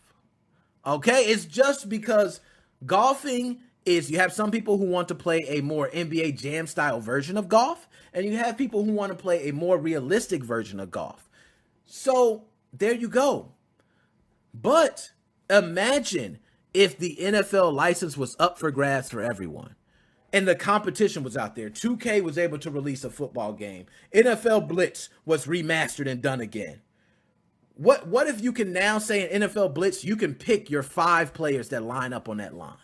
And I think it was like 6 or 7. I'm not sure. It might have been 6 or 7. I could be mistaken on that. But let's say you get to pick them.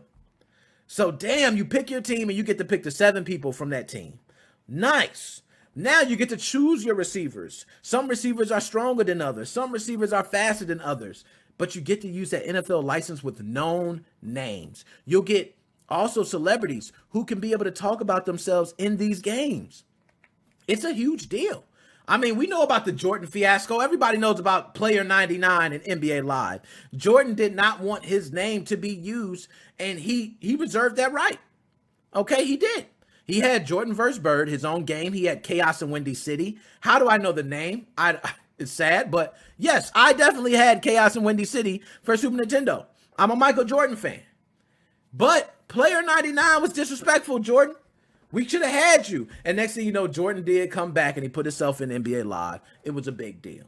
But I do think sports games lacks competition.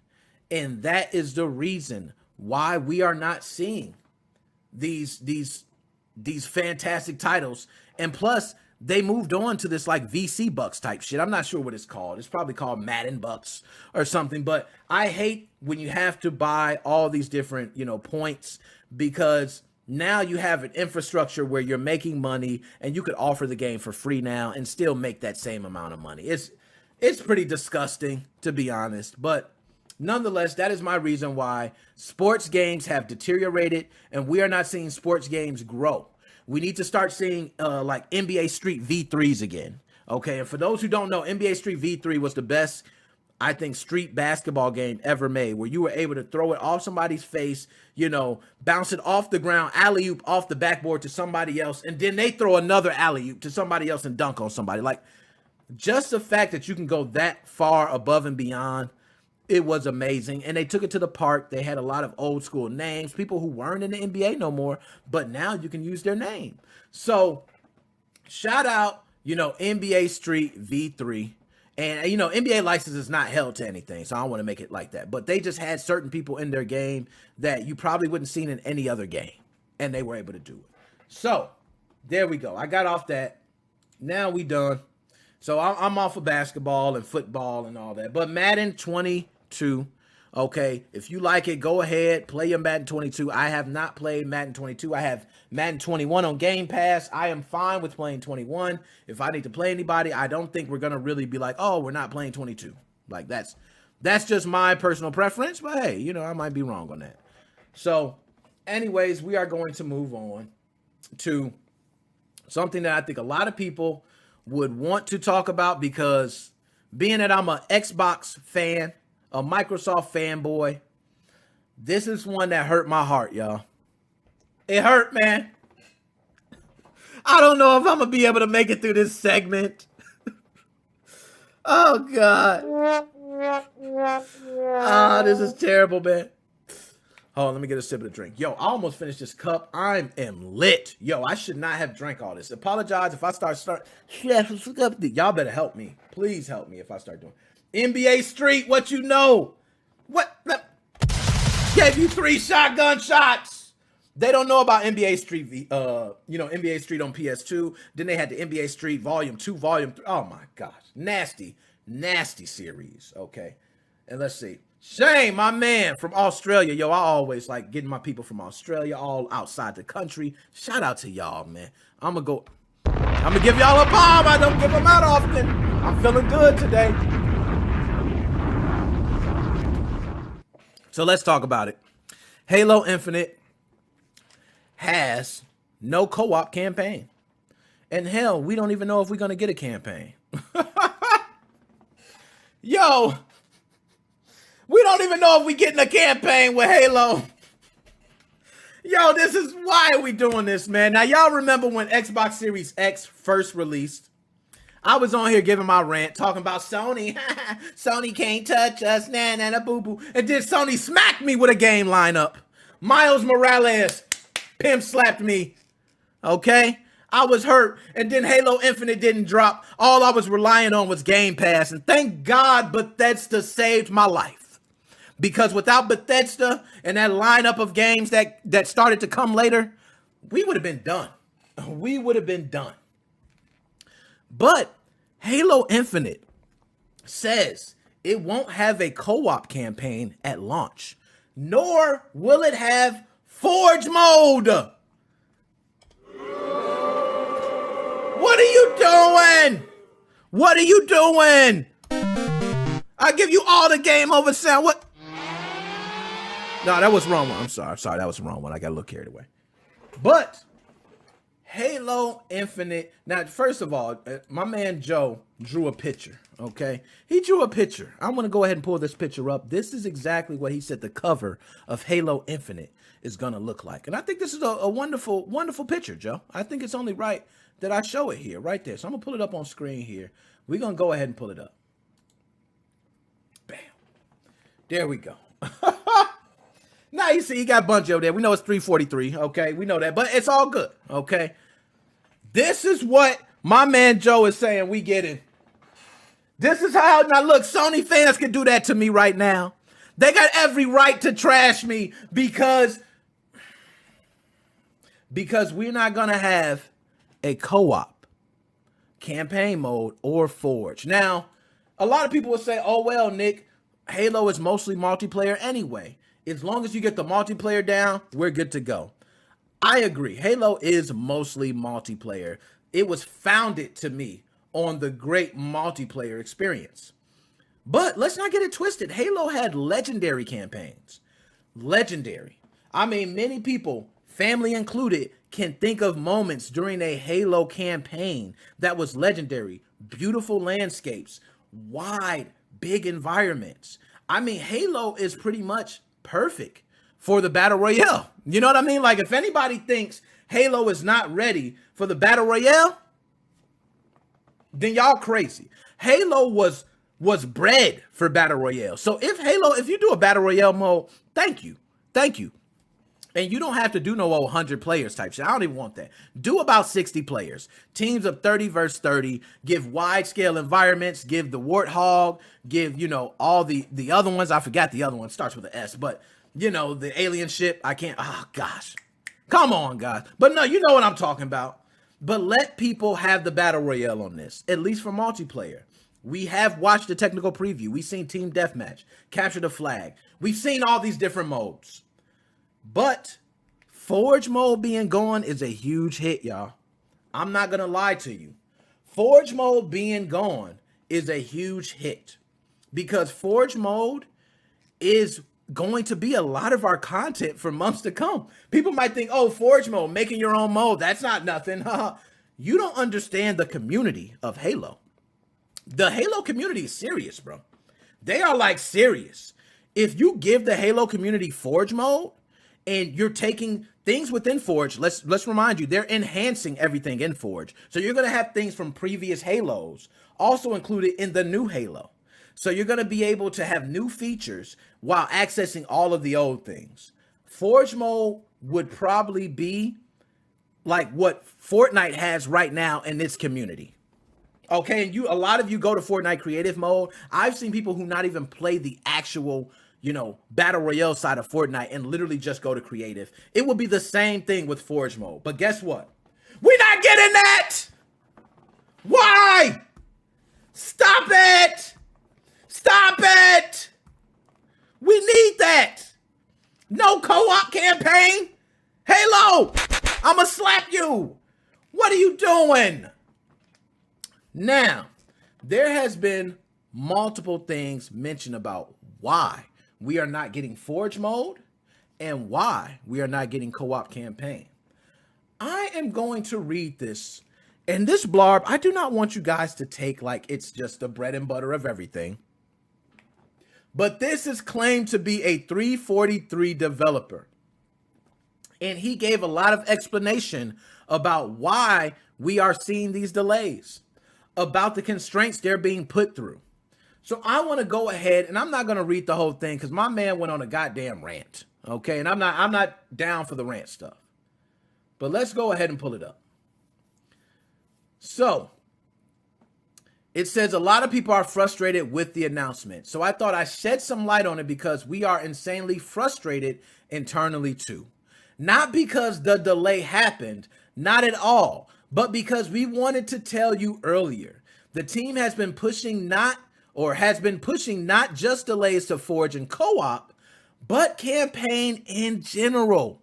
I can see multiplayer making release date in great state, with basically all of the main modes plus a couple grab bag goodies, including some original stuff we're cooking up. A different variant of infection mode with original resources and a severely updated invasion mode with new maps. However, campaign is under some massive strain. Massive. Now, I'm gonna read a paragraph. We'll scroll through some of this, but I'll be blunt.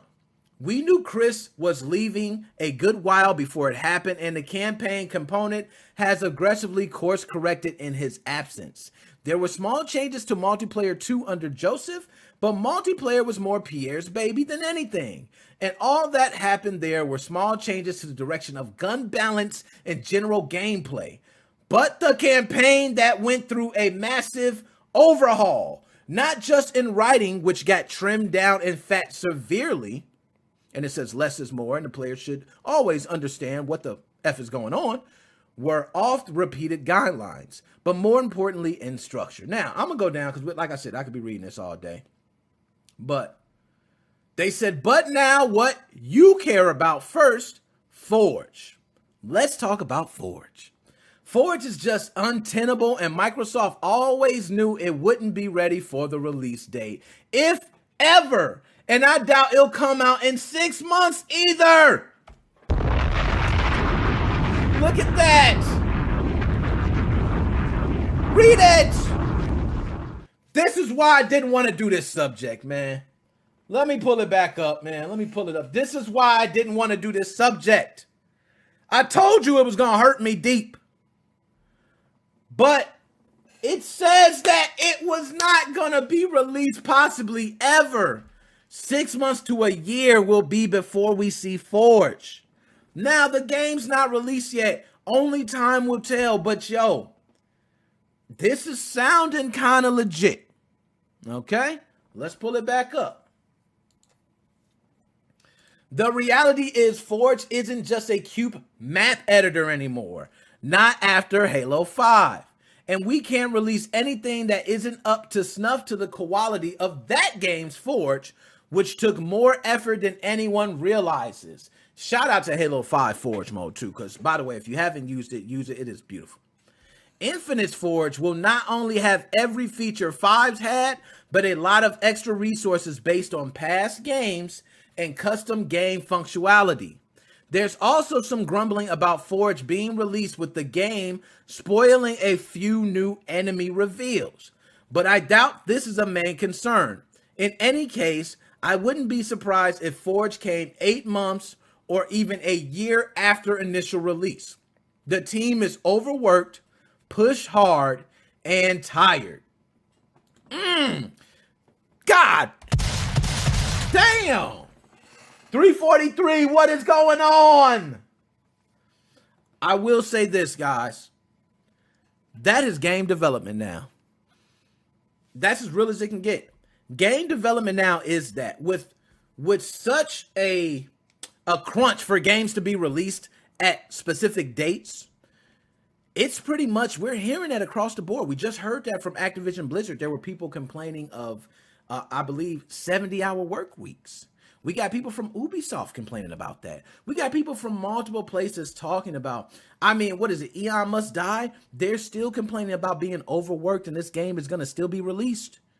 Okay, this is a common thing in game development right now. A lot of game developers, you need to pay attention to this, because if you're looking into developing games, this is crucial for you.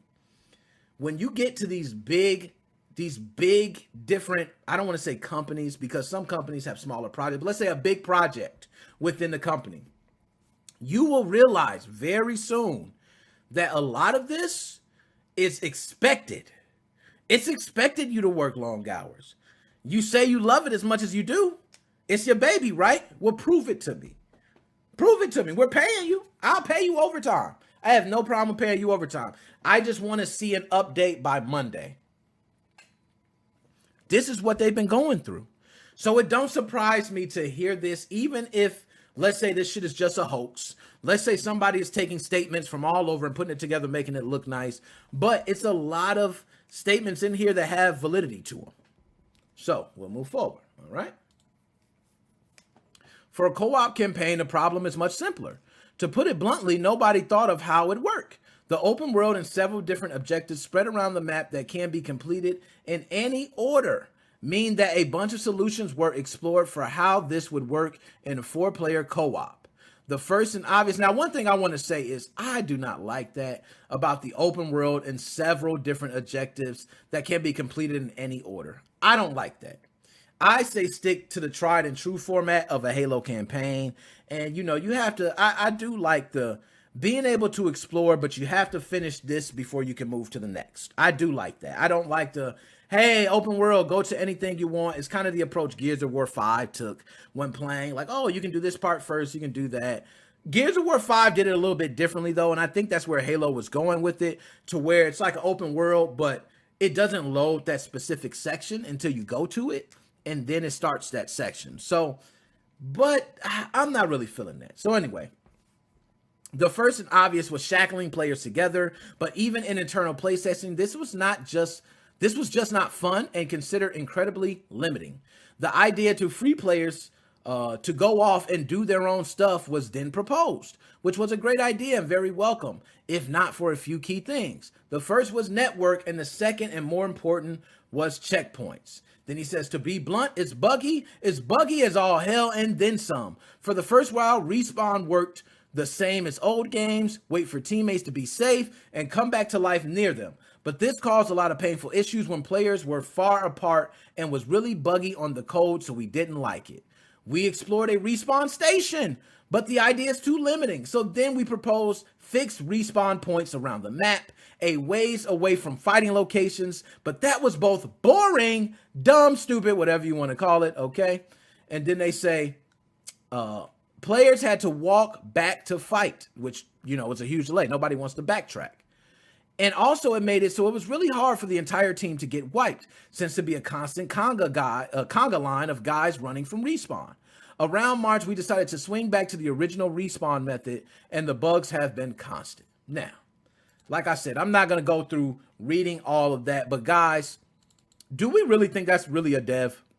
Like, I'm not going to lie, that sounds legit. Everything about it sounds legit, especially with game development, because that's kind of how it is. But let's go to the Kotaku article about Halo Infinite not having co-op at launch. Microsoft 343 Industries announced today that the campaign co-op and Forge won't be available in Halo Infinite at launch. Instead, they'll be added to the game next year. They also promised more and bigger flights to test out game modes like Big Team Battle. And no, we still don't have a release date on when it will come. Yo, now after y'all read what I just read, it sounds pretty legit to me. It sounds pretty legit. From what they're stating, they don't know if it's ever going to come out, if it's ever going to be released. Now, I do think it is, because Halo 5, or the Legendary Edition, or whatever you want to call it, has lasted for a long time. People are still playing it. So now you have it to where this Halo will probably last for some years. I can see that Forge mode coming. Co-op campaign, I'm not sure. If they do release it, it'll be interesting to see. But I say, why not just release your half? I think a lot of companies are terrified of releasing things with bugs because of Cyberpunk. I think Cyberpunk has laid down the groundwork for watch your ass and don't deliver us bugs. I really think it has, because a lot of people are scared. So I'm not going to drift on too much, because, there's a lot of things I can say about this. But what I want to do is just read directly from what the team is saying, okay? Unfortunately, as we focused the team for shutdown and really focus on the quality experience for launch, we made a really tough decision to delay shipping campaign co-op for launch. And we also made the tough call to delay shipping Forge past launch as well. So that's what they're stating, okay? It is going to come afterwards. It doesn't say anything about single-player co-op, so at least you will still be able to get the single-player co-op experience. But co-op campaign, which pretty much defines Halo.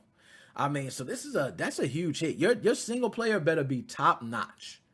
Okay, it better be top notch. So man, we done with that. Okay, I'm off of there. We ain't gonna get no more into it. So let's go ahead and move on to the next. Which this next one, I'm actually very excited about, because this person that we're going to talk about is somebody I know. I've been knowing in the game for many, many years. I've been listening to their music. My man, Soulja Boy, Big Draco, says he owns Atari. Talk yo ish, Big Draco. Yo, don't play around with your man, Big Soulja. Rick and Morty, Rick and Morty, Rick and Morty. Come on, Soulja. Talk to me nice, Soulja Boy. Oh my God, my man Soulja, but we got to talk. So, my man Soulja Boy officially has a statement saying that he owns Atari. But it seems like Atari feels differently. And I've heard people also state that Soulja Boy is clout chasing. Oh, Soulja. Big Draco, say it ain't so. Let's go ahead and go to the article. Now, shout out Nintendo Life. Kudos to you. Let me drop a bomb for you, Nintendo Life. Okay. And Damian McFerrin for the article. My dog. Holler at you. You can holler at me anytime. Just holler at your boy. I got you. But Soulja Boy reacts badly to Atari's response. Now, I haven't seen Soulja Boy's response to Atari. I'm inclined to find it right now. I'm inclined. I've had copyright strikes, so if it's on his channel or something, I'm not doing it. But if it's an Instagram post or some shit, it's all up. We can do it. So, now, it says an update. Okay, so we're going to start with the update, and then we'll go ahead and read. But update. Following Atari's denial that Soulja Boy is now in charge of the famous video game brand, the rapper has reacted angrily online with lots of bad language and slurs. You have been warned. Oh, my God. Yo, we playing it. We playing it, y'all. Oh, man. Hold up, Soulja. Hold up, Soulja. Hold up, Soulja. Hold up. Hold up, Soulja. Hold up, Soulja. I got to give Draco his props. Okay, with Draco, I can't go into it like that, man. You snapping, Draco. I got to give you time. Okay, so let's go ahead. Pull it back up. Here we go. However, as is often the case with Soulja Boy, all is not what it seems. One eagle-eyed Twitter user spotted something significant in the contract. It says Atari tokens on the contract. He screenshotted. Not Atari shares in the company. Atari tokens are their cryptocurrency, like a Bitcoin competitor. So it was a promo deal they wanted to pay with their own crypto. Nothing to do with shares or ownership. So we're gonna hear Draco out, okay? But we got to read the original story, okay? The saga of Soulja Boy. Back in 2018, the rapper apparently attracted the legal attention of Nintendo for selling knockoff game consoles, which came preloaded with hundreds of unlicensed ROMs. But despite having to take his site down and boss up, that was his words, okay? Soulja Boy has since returned to the fray with similarly dodgy devices, including his most recent effort, which is the TRDR Pocket, which is, in fact, based on an existing handheld called the Retroid Pocket.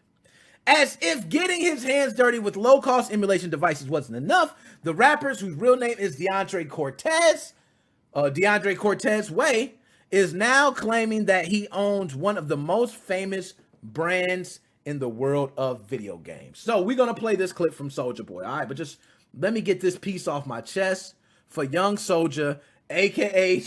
he's selling fake shit. Big Draco! You get all the bombs, Draco! Okay, but anyways, let's get to it, man. So I'm just going to speak for the Soulja Boy console. I just want to throw this out before we play the video. I do remember the Soulja Boy console. They talked about the different ROMs. It was legal action being taken. I'm not sure how far it went. He did go back to the drawing board, did some other things. But from what I heard, people have reviewed it. They said it's pretty much just a board that, made in China somewhere. And they said it's made very cheap. Now, that's not to say China makes all cheap stuff. okay? Because I've seen some decent stuff from China. I want to say this came from China, man, okay? Shout out my pops. This ain't no joke. I slice them up. No, let me stop. That's like violence on this. So I don't want to, nothing that. That was just, my dad gave me that, and thank you, Dad, for that gift. But, you know, that was made. It's very sturdy, okay? It works. I slice some things, okay? I can tell you, everything in China ain't made cheaply. But this system's a Soulja Boy console. Big Draco, it was cheap.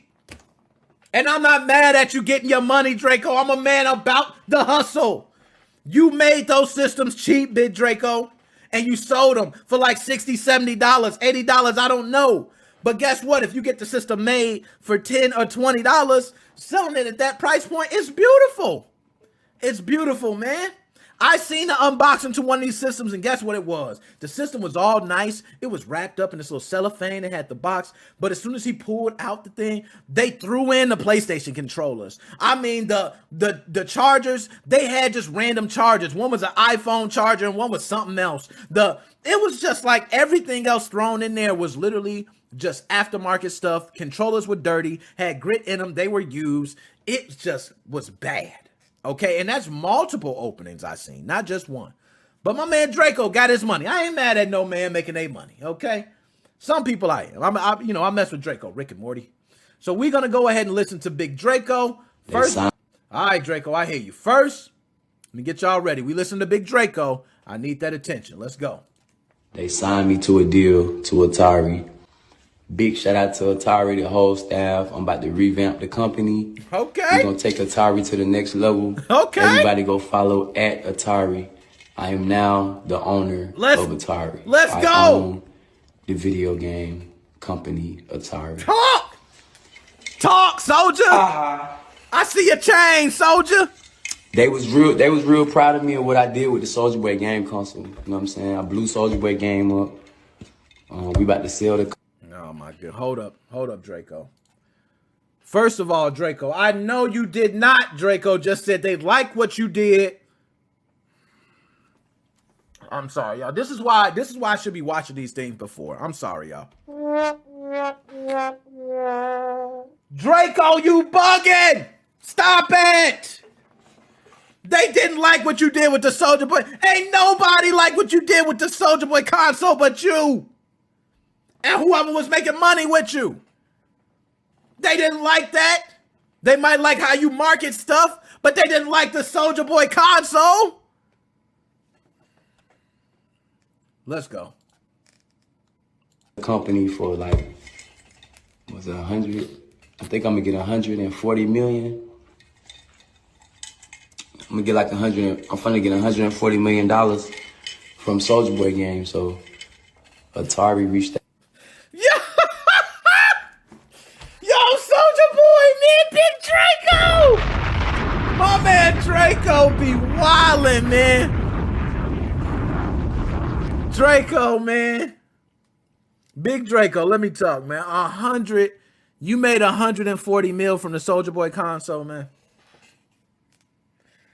You made 140 million from the store. As far as I'm concerned, people was trying to find the system and couldn't even get it. I seen people had pre-orders and didn't get it. I seen people was mad that they didn't get theirs and wanted a refund and couldn't get a refund. That's probably why you got it. Big Draco's wilding, man. He's wilding right now. I might have to play that back. Draco, you wilding right now, man. You said they like what you did with the Soulja Boy game, so Atari reached out and I just signed a deal with Atari. I signed 2 deals with Atari. I'm the owner. The first rapper to own a video game company. Follow at Atari. Oh my gosh, Big Draco, y'all. That's Big Draco. Now we gonna get to Draco. We gonna play with him snapping off, okay? And look, that was DJ Academics that posted that. So Ack, I don't want to hear nothing, okay? I don't want to hear nothing, Ack. I'm playing this. This clip is not your clip, okay, Ack? So I ain't hearing nothing from you, Ack. All right. So now remember, and also I just want to say they did put here, you have been warned. So I'm just let y'all know it's gonna be a lot of swears in there. But nonetheless, okay, This Wednesday, Soulja Boy hopped on Instagram live feed, clad in Atari shirt and baseball cap, and stated that he had inked a deal with Atari and that he is now the de facto owner of the company. And y'all, we heard this, okay? We just heard that. As you might expect, Atari's Twitter account debunked the claim almost instantly, pointing out that Wade Rosen is still the CEO of the firm. We know the CEO of Atari is a dream job, but that honor belongs to Wade Rosen. Okay? So they didn't like flame him, but they let him know like, yo, Big Draco, chill out. Chill out, Draco. Chill out, Draco, you wildin'. The thing is, Soulja Boy owning Atari is just about believable, or it's just about believable when you consider the ventures the current incarnation of the company has been involved in. And then they talk about the Atari Hotel, and they do have some other weird things that they license out Atari to. So, here nor there. Now, we're going to go ahead and listen to Big Draco right now. This has been circulating on Twitter and has been going all over. We will go ahead and play the clip now. My man, Big Draco, Soulja Boy, talking about this statement. Okay, let's rewind it to the beginning. I don't want to miss nothing Soulja Boy talking about. Is that a blunt or a roach?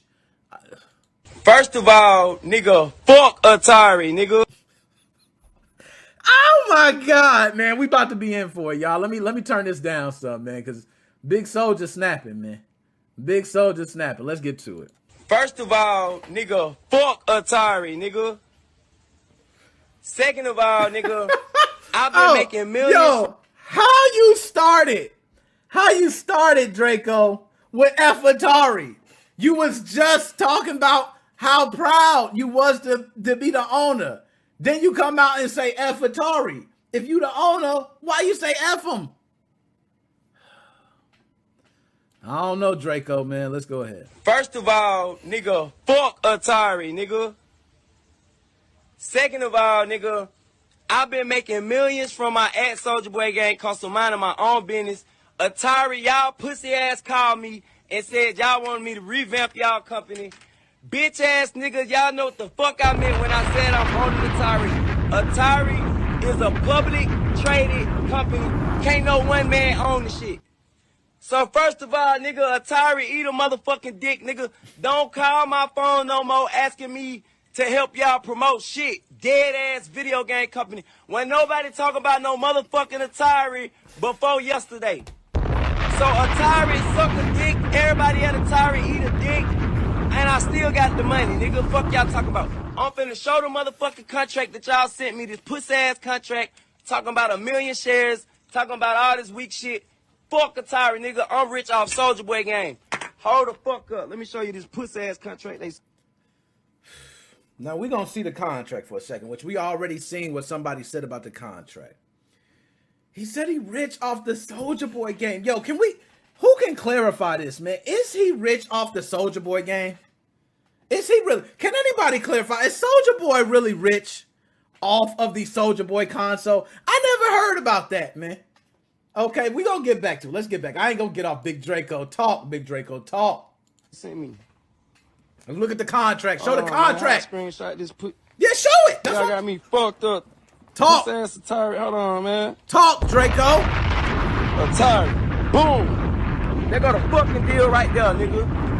1 million Atari. 1 million Atari. All this fucking Atari shit. Matter of fact, fuck this contract. Fuck Atari.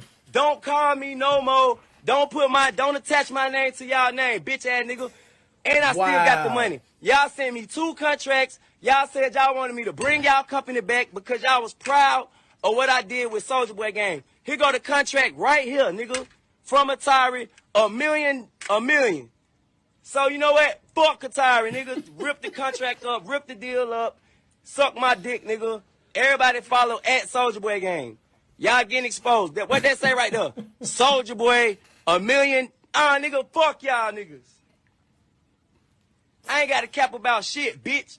I got receipts on everything I do, nigga. That shit say 1 million, Atari, 1 million. And y'all call me, fuck y'all. I was not thinking about no fucking Atari. Don't call me no more. Leave me alone. Fuck wrong with y'all niggas, nigga. Yo, Big Draco just clicked, man. Big Draco, what's up, man? Yo, Big Draco, what is up, man? Yo, what is up, Big Draco? Talk, man. My man Big Draco snapped off, yo. He let Atari know, yo. Yo, Atari, man. You know what's so funny, man, about this? It's multiple layers. It's multiple layers. One is Atari, right? Atari being a video game company. I told y'all just not that long ago. I remember playing Atari back in the day, okay, 80s. And Atari has had their name go through a lot of stuff. Now you getting flamed by Big Draco. Damn, Atari, man. You getting flamed by Draco. And look, you tried that old passive-aggressive sneak diss. Nah, Draco go for the jugular. Big Draco went straight for it. Y'all said, as much as it is an honor to be a CEO, that is Wade Rosen. Okay, Soulja Boy, just calm down. And Soulja Boy said, fuck Atari. Yo, Big Draco snapped off, man. That's all I got to say, man. Big Draco, shout out to you.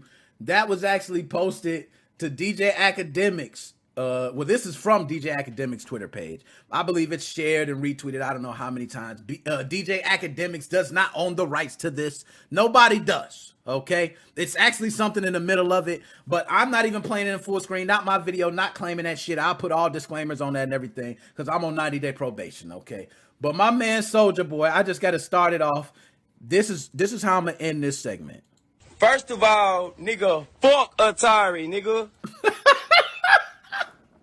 We done, dog. We done. I don't need nothing else. We stopping it right there. My man Big Draco, a.k.a. Soulja, started it off with that. Oh, my God, man. We on the smoke, man. I'm telling y'all, I told you it's going to be one of them days, man. I'm way over the time I normally go live. That's how I know this is one of them days, man. I'm already lit. My cup empty. You know what I mean? Big Draco, talk to him, Draco. Talk to him, Draco.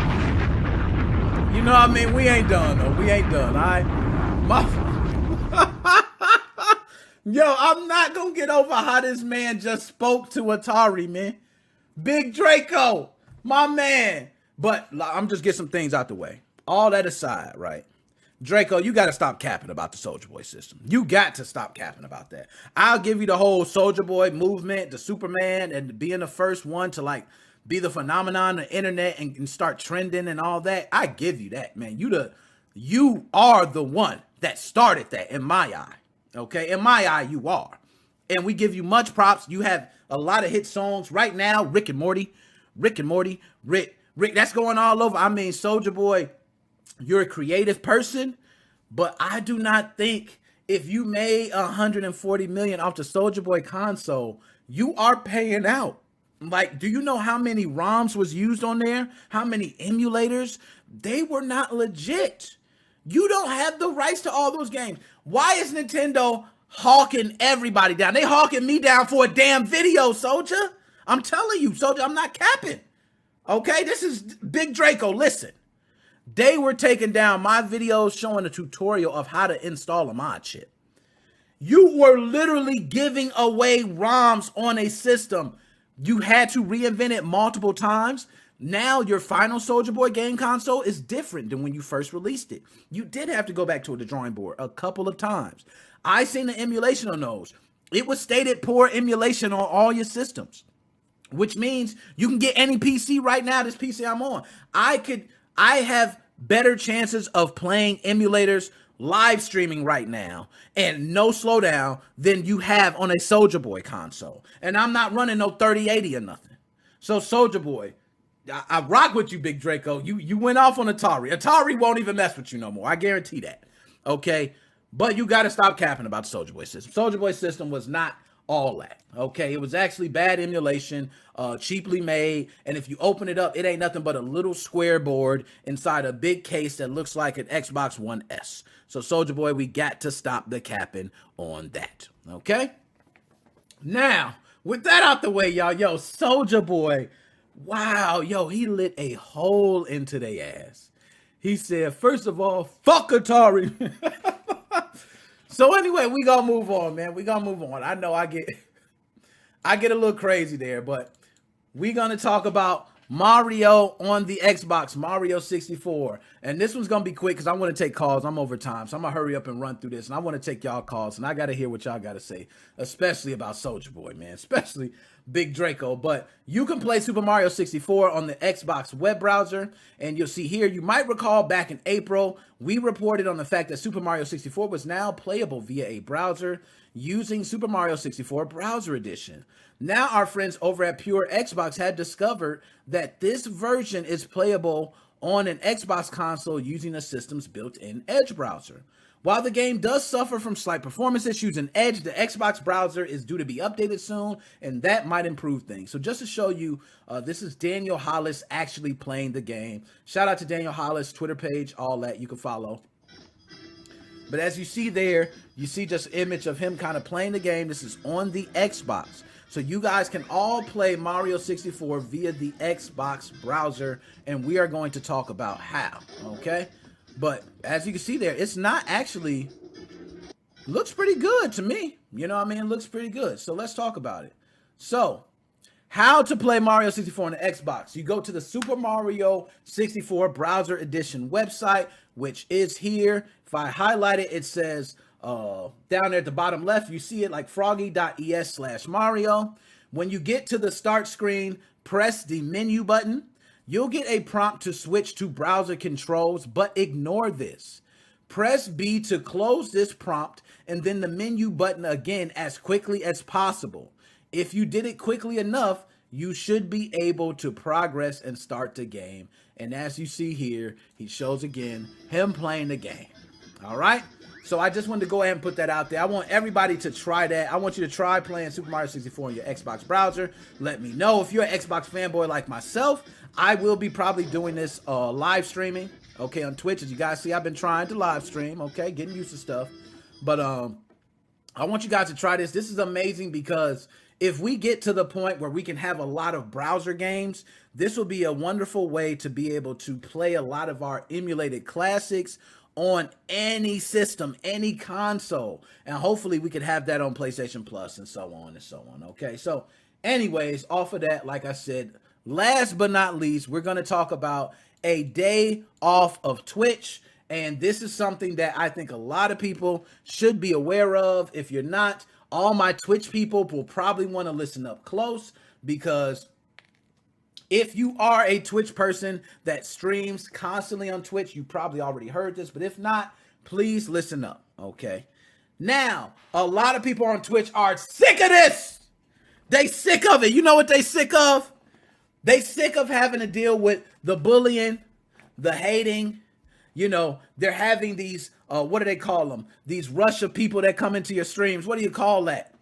It's like a hate raid. There you go, a hate raid. I couldn't think of the name of it. But it's like a hate raid where a bunch of people come in there and they just spew a bunch of hateful comments to you. I've even seen streamers who send tons of their people to all these different streams. And next thing you know, these guys get all types of followers and all types of other stuff, but they have to deal with a lot of backlash, which is a lot of hate. So for me, those who know I'm an old school gamer, I don't care. Okay, I don't care. Okay, about, hold up. If you haven't, they ain't like the video, I'm out. Yo, I'll holler at y'all, I'm out. Y'all ain't like the video, I'm out. This is over. It's not worth it. It's not worth it to do this. Nah, I'm just playing. Y'all know I ain't going nowhere.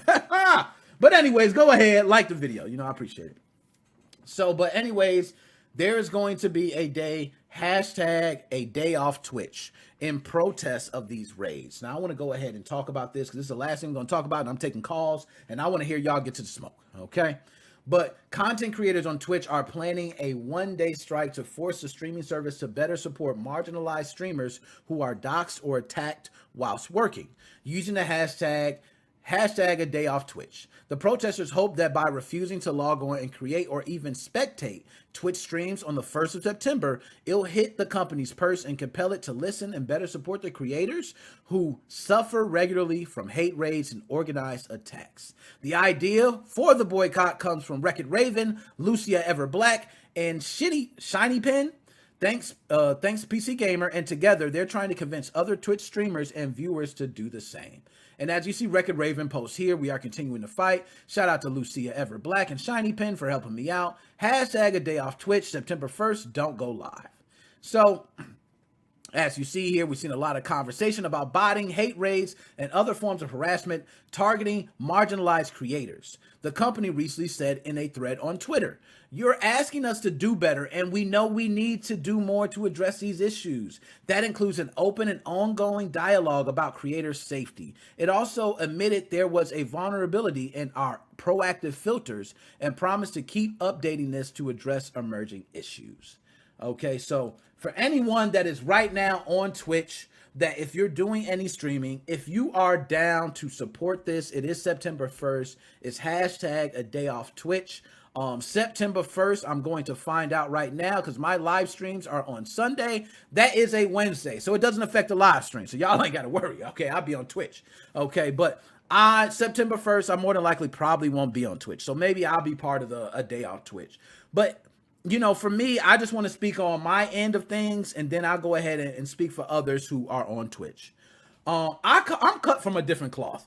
Okay, my cloth is different, man. I come from an era where I was raised, where when you stepped outside, you was getting roasted, and you had to learn how to roast people back, or you had to learn how to take it. And if you, like, for instance, I dish out a lot of Call of Duty stuff about Call of Duty being the best game ever made, ever. And, you know, a lot of that shit be fluff. I'm not going to lie, but as long as I'm on record here, I'm going to keep saying it. And you can't stop me from saying it. Okay, there's other games that I probably play, or I could say it's better than Call of Duty.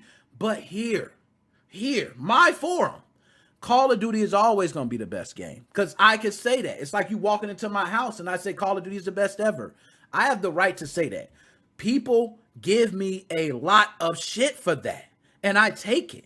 I don't sit here and go, dude, you don't know what you're talking about. Oh, you're so damn stupid. You Battlefield lover. You just jock Battlefield because it's not Call of Duty. They got the right to say whatever they're going to say. I'm sitting here talking about their franchise and how Call of Duty's better. Imagine how many games is in competition with Call of Duty. I am literally talking about every other game. So who am I to sit here and talk all that smack and not be able to take it? That's why if you see comments of mine, I'm liking comments even when they talking about me. I'm liking comments when they giving me kudos. I'm liking comments, just general stuff, because every comment is a comment on my material. That you need to appreciate. So I feel different with the hate raids. If you getting a hate raid, take it for what it is. They hating, but you get watch time. You got people staying in there. You can build off that. That's revenue. Take the hate. Like, do you know how many comedians stood on that stage and got booed? Do you know how many people lip synced at a concert and got booed? Do you know they still got paid? Stop. So you can't quit when somebody's hating on you. You got to take that, man. You got to be able to take what you dishing out. So I'm sitting on here talking all that shit about Call of Duty the best game ever. I want to go ahead and take that same criticism back when somebody says, you sound like a 14-year-old boy, like one of the dudes on TikTok said. And he's probably going to see this clip too. And I'll give him kudos. He said, you sound like a 14-year-old damn boy talking all that shit about Call of Duty the best game ever. And you know what? I had to give him a like. I might sound like a 14-year-old boy, but it's still better than Battlefield. What? Okay, so hashtag a day off Twitch, September 1st. If you guys are down for that, then go ahead and September 1st, just make sure you do not even jump on Twitch at all. They don't want you streaming. They don't want you watching other streams. They want to hit Twitch where it hurts. Now, me, myself, I can't promise that. I don't know what I'll be doing on September 1st. If something going down on Twitch, you know, it'd be funny if Twitch put up some live event September 1st was like, people had to be there. That would be hilarious. But anyways, what we're going to go ahead and do is I want to go ahead and take calls. We got through that. Wonderful show too, by the way. I'm way over my time. As I see right now, I've been going for 2 hours and 18 minutes. I usually try to go about 2 hours straight with the calls and everything included, but it don't happen like that all the time.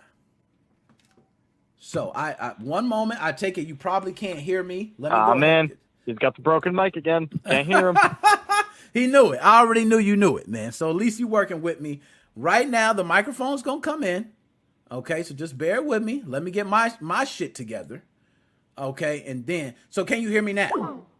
I can hear you now. See, there we go. I knew it. Like I said, let me get my shit together. Okay, because I'm slacking on my Mackin today. It is my man. Now, first of all, I'm going to give you the right introduction.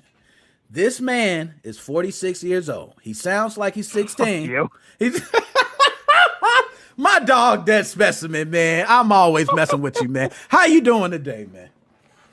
I'm not doing too bad. I'm trying to fix my VWE right now. I'm restoring my NAND on it, and it's not working, and I'm scared. Oh, man, the VWE. Oh, man, those great times, man. And see, I love to hear that you still mess with those old systems, man. Being a younger guy, and I always talk about your age. Just to clarify, how old are you, Dead Specimen? So I'm not throwing out... I am, in fact, actually 16. Okay, he's actually 16, guys. Because I always, you get older every week. You were 30-something last week. You were 46. You know how they go. But, Dead Specimen, this is one hell of a show, man. One hell of a show. And I got to say, one thing, before I jump into anything, is there anything you want to start off with? Oh, gosh, shit, for one. Okay, perfect. So now, other than actually, I will say one thing though. Okay. This VWE NAND restore fucking sucks. It didn't work. It fucked my NAND up more than it was before I ran it. Oh God, man. So right now, let me ask: are you looking at a shelf to put stuff on, or are you possibly going to have a game system shortly? Well, right now I'm currently looking at extracting files. Okay. I think I'll be looking at a game system pretty soon. I've got some tricks up my sleeve, I got a shelf from IKEA. I can use it. So, Dad, I'm gonna first talk about old gamers versus young gamers, okay? Because I was on here ranting, man. I'm trying to represent for old heads like myself. I get told that what is your old ass doing playing games? And, but now, as I base off the stats, we got people, 7% of gamers is 65 and up. So it's changing. Do you think younger gamers in general are better gamers, let's say on a competition level? Do you think younger gamers are better than older gamers? That would make sense, given how, especially I've been playing video games since I was 5. It's what I know, and it's just a part of me. Versus people who might have started when they were older, and they don't have the muscle memory just kind of baked into their life like we do. Obviously, anecdotal versus statistical, and there could be statistics that actually say actually, if you're within the age of 30 to 35, you have the best ability of succeeding in a tournament versus someone who's 16 to 20 or whatever. But I do think the younger you are, and maybe we're hitting a plateau right now of okay, we're at the point now where video games have been here for long enough that everyone has this opportunity. But while we still have people who didn't grow up with video games, I think that the younger you are, the more likely you are to just do better at anything video game related. Yeah, you know what? I'm with you on that. And I think of my son in Fortnite, as much as I try to get better, he's better at handling building, decision-making, and shooting, where I might be a lot more accurate. And I even feel like my reaction time is faster than his, but the way he's able to build and think ahead than I am, because I don't understand the building concept. I almost feel like younger generation has an advantage at these multi-layered games where there's not just shooting, there's multiple layers to it. Do you think that's accurate? Yeah, and I think it makes sense because you'll hear a lot of people talk about how we're growing up younger, and that younger people nowadays, there's kind of a time period where the reason why 18 and 21 were sort of the ages picked, because that's kind of when everybody went, okay, this is when you're a mature adult and all that. And there was a time period in which, you actually could, grow up to age 21, living a comfortable life, and then you started adulthood. And with everything kind of going on right now, it's just sort of the climate of the world right now. You got kids who are really having to think for themselves, and there's a lot more critical thinking that kids are having to do on their own, just because of how fucked up everything is. And I'm actually wondering if all that shit is giving children, kids, whatever, younger people, more of an ability to really sort of think through video games in a way that current adults didn't really have to do when they were a kid. No, you onto something there. That could be a big factor to it. So one thing I want to jump to, man, is my man Big Draco, my man Soulja Boy. My man Soulja Boy went off on Atari, man. Atari, now look, he jumped out the window and said, Atari, I own Atari. And then Atari says, no, our CEO is Wade Rosen. And Soulja Boy clicked. He just flipped the switch and went the hell off. Do you think Soulja Boy is in the right for this? Or do you think Soulja Boy is out of pocket and this is another Soulja Boy flex moment where really he don't got the muscle, he's just all talk? What do you think? Out of pocket? I think he's out of his fucking mind. Oh my gosh, man. And I'm not gonna lie, he went off, man. He went off. Well, like, I almost mean that very genuinely. As in, like, I'm wondering if he's mentally ill with a lot of the shit he's been pulling off with these Soulja game consoles and not backing down and saying he owns fucking Atari. I genuinely do wonder if the man is mentally ill and if he doesn't understand sort of what he's saying and what he's doing, and no one's just willing to stop him. Oh, man. So my man Soulja Boy said, now I'm going to ask a couple questions. Let's see if you agree. So one, he said he made $140 million off the Soulja Boy console. Do you think he has made that much off the Soulja console? Let me ask you that first. If people bought $140 million and there's tax and he has to pay other people, so if people manage to buy enough Soulja game shit to give him $140 million, we failed as a human society. God needs to hit the reset button right the fuck now. We failed. We've completely failed. Yo, I'm with you on that, man. I seen that console. I mean, I've emulated better on every system I got than what's on that console. So now another thing he mentioned is that, he purchased Atari. Do you think, now one thing we've seen is Atari tokens, which is their cryptocurrency. Do you think by him buying Where the fuck did Atari get a cryptocurrency? The same way they got a hotel. Are you fucking kidding me? I'm not joking. There's Atari Hotel. I'm going to hold up. Now, just before I put my foot in my mouth, let me pull up Atari. That's actually not too insane. Didn't Nintendo own a fucking love hotel at one point in Japan? Yes. Okay. I'm not tripping. AtariHotels.com. Okay. You can actually, I'm clicking on the website now, which I have never been to. A modern hospitality experience inspired by gaming culture, fueled by imagination, and built by our desire to play. Oh my gosh. So it does seem like they have hotels. Okay. So, it don't surprise me that they would reach out to Soulja Boy and say, hey, Soulja Boy, would you be interested? Do you think Soulja Boy actually purchased anything of Atari shares, or do you just think he put a bunch of money into the Atari cryptocurrency and said he owned Atari? He probably bought, he probably had, his fucking grandson buy one share of the company with his allowance money and then claim that he owns the company. Yo, and with Soulja, man, Big Draco has made a lot of claims, man. So I'm not doubting you one moment. Holy fuck, I fixed my Wii. Oh, look at that. See? That's why you need to be on a podcast, man. Congratulations. Let me go ahead. Let me give you a sound here. What I got? Let me give you a couple shotgun shots. And I gave you a couple air horns, man. I don't usually do that. Okay, the air horns are special. I'm missing 90% of my channels, but whatever. Okay, hey, it's good. You back up and running. That's the most important part. I have all my fucking saves. That's all that matters. Now, with that, I got another one for you since we on fire right now, man. Let me ask you about sports games. Now, I don't know if you're much of a sports game player. I have not been recently. But just in the sports game arena or the genre, do you think we're seeing a decline in sports games, or the quality of sports games, I should say? You saying that implies that sports games are ever good.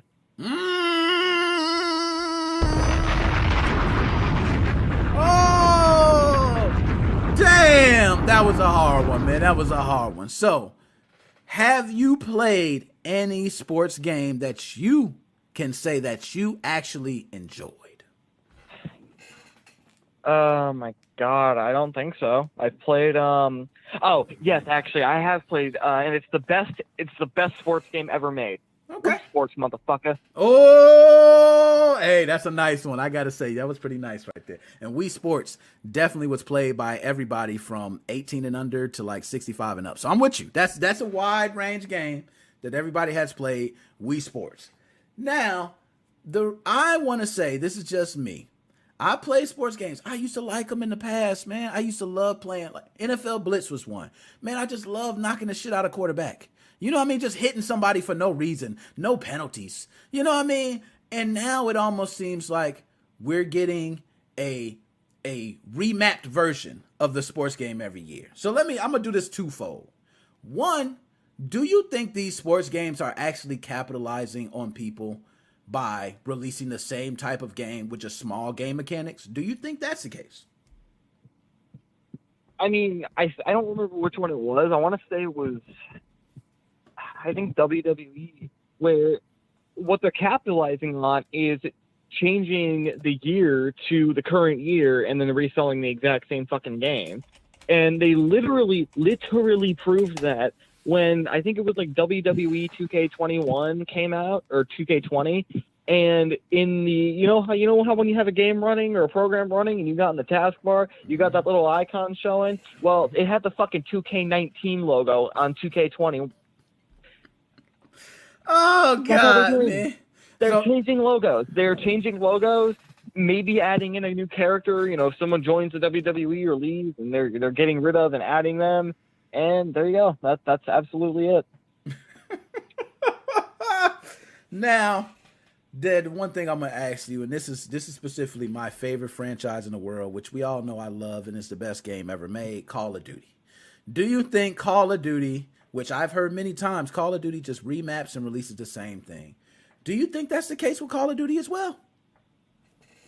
At least Call of Duty attempts to do new things.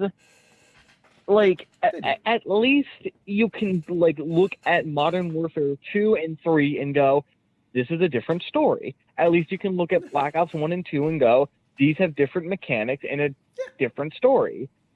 You can't look at fucking FIFA 20 and FIFA 21 and be like, I'm so glad I fucking dropped my life savings on the Super Ultra Mega Extreme Crazy Deluxe Edition for, fucking 750,000 Canadian rupees. No, it's fucking worth nothing. It's worthless. They're all worthless. Buy one of them and then never buy any of them again. Yo, I'm not gonna doubt you on that, man. That's one thing I hate about those whole people buy these super editions, and I agree. I think those games have been the same. I have not purchased any one of those Madden 2K, and I haven't purchased any of them in over 5 years. I did see somebody mention Ready to Rumble, great boxing game, too, by the way.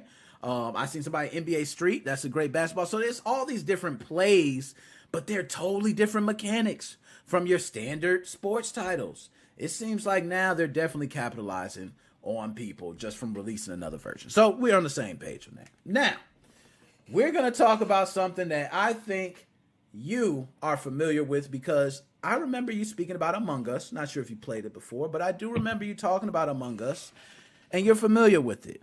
How do you feel about Fortnite coming up with an imposters mode that pretty much takes a lot of the mechanics from Among Us? Do you think it's all fair play, or do you think Among Us is jacking, so hell, why can't Fortnite? I don't fucking care about Fortnite, and they never will.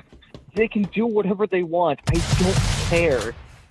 Oh, gosh, man. So, Fortnite. So let me ask you this. What's your favorite game if you had to pick one? Or just a game that you love to play right now? Any of the 26... Well, I guess any. There's two. Doom Eternal or Doom 2016. Okay. Both are some of the best fucking games I've ever played in my life. All right. So now, what if Fortnite took a mode and made it exactly like Doom Eternal, and you were able to play it? Would you go ahead and give Fortnite their props if it was better, or would you say, I'm not playing this because you stole these concepts from Doom Eternal? What would you do? I just don't think I want to waste my hard drive space on Fortnite, but I mean, I don't know. It depends on how they implement. I mean, if they implement it good, then sure. But I don't care about Fortnite. I could not be more apathetic about Fortnite. I don't think it's bad. I don't think it's good. I don't care. Yo, and what's so crazy, man, is Fortnite. How many years are we in right now? So we're in a couple years, man. Fortnite has been on top for a long, long, long time. I don't even see a decline happening anytime soon. Now they're taking other modes. I mean, how are we going to get a decline? I had to be part of the generation that was shitting themselves over Season 3, which was like 17 years ago.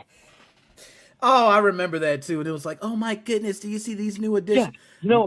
Actually, that's my problem. Is that I have to be a part of the fucking generation that doesn't shut the fuck up about this. You are preaching right now, because they do not. They talk about it all the time.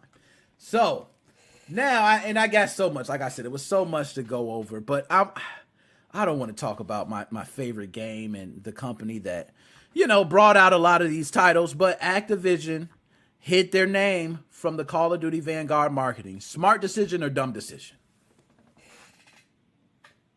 Wow, sorry, I was reading something. Can you repeat that?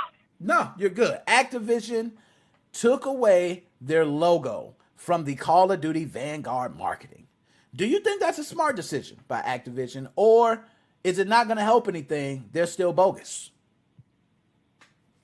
I don't get the point. What do they expect to gain?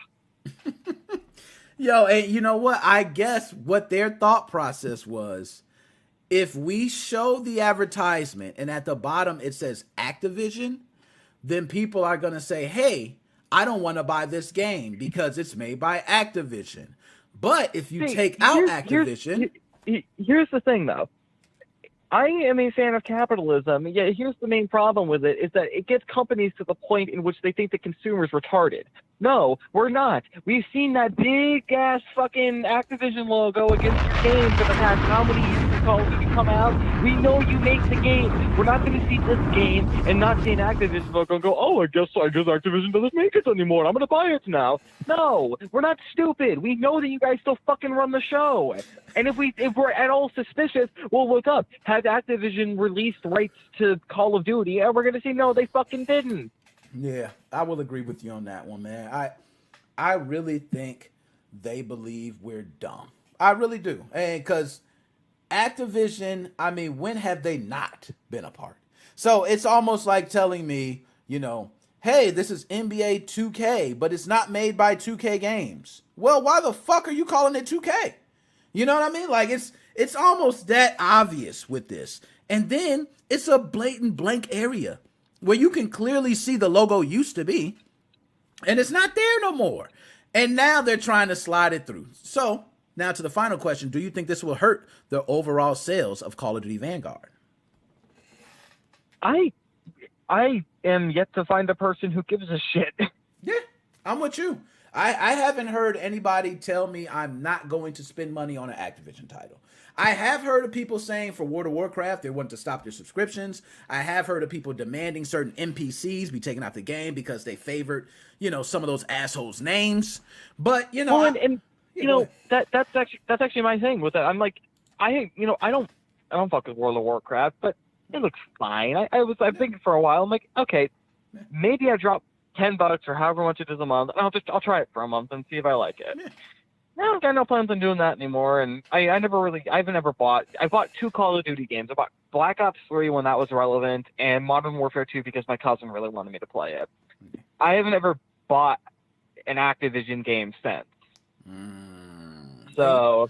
You know what? I might be with you on that. I might actually be with you on that. Call of Duty is the only thing I ever buy. So besides Call of Duty, I don't think I support anything else for Activision.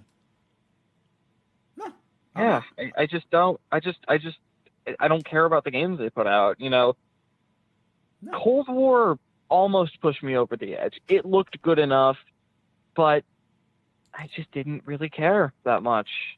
I don't blame you. You know, and I'm still all about Cold War. To me, I still think it's one of the best games in the whole entire franchise. Granted, Modern Warfare 2, you know, stakes its claim as the best Call of Duty ever. A lot of people say. Then you got some people who say, oh, Modern Warfare 3 took it to the next level. And, you know, but I will say you're right. When it comes to so many different Call of Duties, you know, it's neither here nor there. Either you like it or you don't. So, no.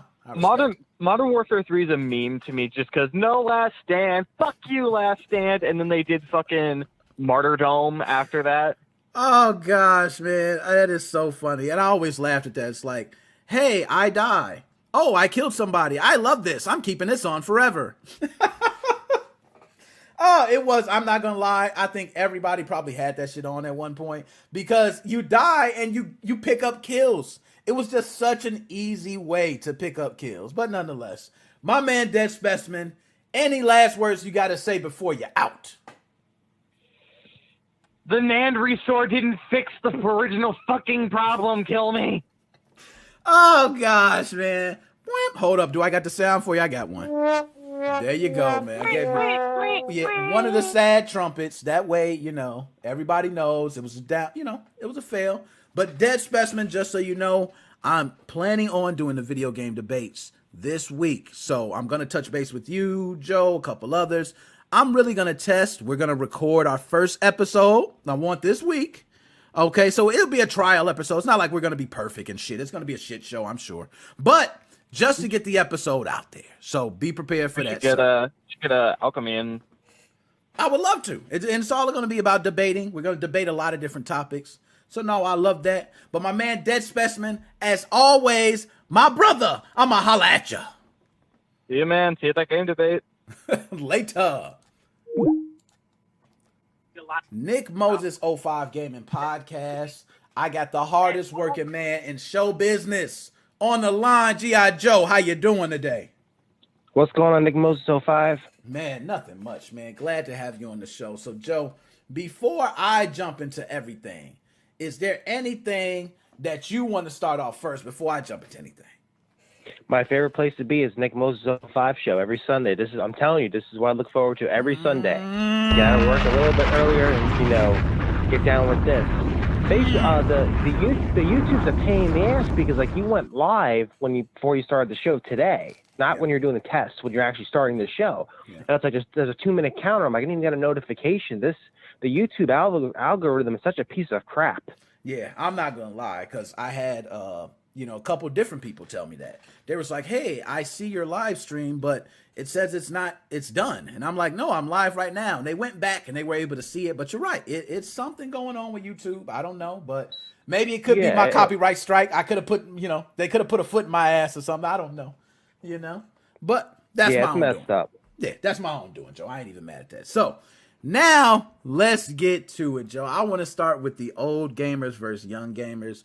Joe, do you think these younger gamers have an advantage over us, or do you think older gamers have the advantage based on the time we have in games? It's both sides. I would say the younger kids have more of an online experience with a lot of the clunky controls, like, oh, this button, that button, this button.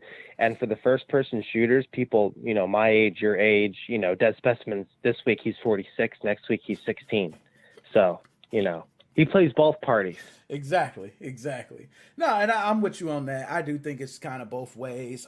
Even for fighting games, we see, I think it was one of the guys in Street Fighter. I forgot his name. It was like Justin Wong or something. And he was like winning for so many years from like 2001 to like 2014. But then, he had a drop off, and he did say he didn't know if it was his own skills dropping off or was it gamers were just getting better. And, that comes to the question. Here's the deal. They start out with tech, when we were kids, we had Tiger Electronics, and we had the Game Gear and the Game Boy. I see kids, I'm not lying, in the supermarket with a tablet that's bigger than their head. I'm like, are you fucking kidding me? You are not lying, man. And they'll be playing like all these games we talk about that we play on home consoles. A lot of these kids are now able to play on their tablets. So they're playing Roblox, Minecraft, Call of Duty, Fortnite, and they're playing all these on their tablet. So it's not like they have a downtime, whereas we got to have real lives. Yeah, and you know what's amazing? Like, you know, going back to the Switch thing real quick, when I got Android on there, I gave Call of Duty Mobile, you know, I was just testing it. I'm like, wow, I'm really kicking everybody's ass on playing this on Android. I'm saying I must be playing against like 2-year-olds. No, because if that was the right. real Call of Duty, I would have gotten killed 10 times and, you know, and killed somebody probably once. Yo, and you are so right, because my first time playing Call of Duty Mobile, I won my first match. My very first match, I won. And then I was like, you know what? Nah, I don't know why I didn't keep playing. It just didn't feel right. Like, I know. It was getting too easy. Yeah, it's too easy. I shouldn't be able to pick up the mobile version. And I didn't even have the controller. I seen my brother grab a Bluetooth controller and play the mobile version of Call of Duty. And it's like you're playing against bots on level 1. Okay. Yeah, it's really weird. It's like, you know, I was sweeping through everything. I'm like, I know I'm not this good. No, I'm with you on that. No mistake. I felt the same way. So now, Joe, let's get to Activision. My company of one of my favorite games hid their marketing logos and everything from the Call of Duty Vanguard reveal trailer. Do you think that's a smart move, or it doesn't matter? They're still going to face the heat. It doesn't matter because people are still going to buy the games. You know, that Activision's going to change their name to Deactivision soon. We've been talking about Activision for a month now with all their stupid stuff they do. This guy sexually harassed this guy. Somebody's grabbing somebody's balls in the office. It's like, no wonder why stuff's not getting done over there. No, that's so true. I mean, they were definitely doing some funny stuff in that office. They were the touching ball stuff. That is true. Okay, they were like having balls games, and they were like, and it's sad to say that that's true, because if I worked at a company and I'm telling you guys are like, hey, and they're touching balls, that's first of all, I'm going to make sure that never happens again. Okay, so I don't have to go to the boss. Okay, we can have this clarified right now that this is not what it is. So, but that's one hand. But on the other end, you know, you got some people who are not confrontational. They want to just go to the boss. They tell the boss, hey, boss, you know, they're playing the ball grabbing game. So, no, I agree with you. Activision's probably they're not going to lose any Call of Duty fans. It's not going to make the game go down. The only way Call of Duty game will lose, like, you know, I guess you want to call them subscribers or patients or whatever you want to call them, if the game was really bad. That's the only way they're going to lose revenue. No, I agree. I totally agree. And the game has to be horrific. And, I don't like the World War setting. I don't. It's sad to say that Battlefield setting is more my type of setting. So this is going to be a very interesting year to have Call of Duty Vanguard and Battlefield released. With me being such a fanboy for Call of Duty, I'm going to have to naturally hate on Battlefield when I don't feel justified by doing it. You know, so this is going to be weird. I love the old war games. Like, you know, I think the first Call of Duty, I could be wrong, that was in World War I. I believe so. I could be wrong. I love those because you have to use the old weapons, you know, the old backgrounds. I think it's going to look visually beautiful. And I'm hoping. With seeing all the detail. I'm hoping. I'm really hoping, man. And, you know, Sony, as you Sony guys know, y'all get exclusives. Okay? It's always like Call of Duty gets the demo first, the beta first, the guns first. Sony Yeah, but the online experience for Microsoft is much better. Yeah, I will agree. Online experience, hands down. I've heard multiple people say Microsoft is a much better experience. So, Joe, Fortnite imposters versus Among Us. Do you think Fortnite stole concepts directly from Among Us, or do you think it's fair game? Among Us took concepts. Hey, Fortnite can do it too. Fortnite's been copying a lot of stuff. Yeah, they're not unique in any way, shape, or form. They steal. I hear a lot of people like their games, like what you're saying, young kids, older people. I see it all the time. I have it. I've never played it. I have so many games that I need to catch up on. Haven't played it yet. Yeah, and you know what? It's, you got time. It's not like it's going anywhere anytime soon. I played Among Us way later after it already, hit its peak. Everyone was playing it. Then I got a chance to play it. And I'm not going to lie, my first time playing it, we probably played for about an hour. And I don't usually play mobile games like that. I was playing on my phone. So, the game concept and everything is great. But I will agree, Fortnite has been stealing. I definitely want to talk about Halo because this thing pisses me off. Oh yes, Joe. Ends of the earth. Let's get to it, man. Let's get straight to Halo. Now we heard that it's not going to have co-op campaign or Forge at launch. And from what they heard, they're hoping to have everything from multiplayer in a great state. So it's not like after all the pushbacks, after all the delays, we're still hearing about more things will be delayed even for release day launch. What do you think about 343 Industries or studios, whatever they call it? Do you think they're dropping the ball, or do you just think, hey, Microsoft's forcing them to release this game at a certain time, so they're just throwing out whatever they got? They're going into the CD Projekt mode. They're following them. They're right behind their ass. I mean, it's not that hard. Me and you are average people, and we see how stupid CD Projekt Red was with Cyberglitch 404. You'd think they would, say, wow, people got their refunds back, and people are going to be pissed off about it. Maybe we shouldn't do this. You don't know. This might get pulled. But here's the deal. I have my Xbox in here, brand new in the box. On the fucking back of the Xbox, it shows Master Chief. It's more like Master Disappointment. Oh God! You know what? That is you are preaching right now, because that is their biggest marketing.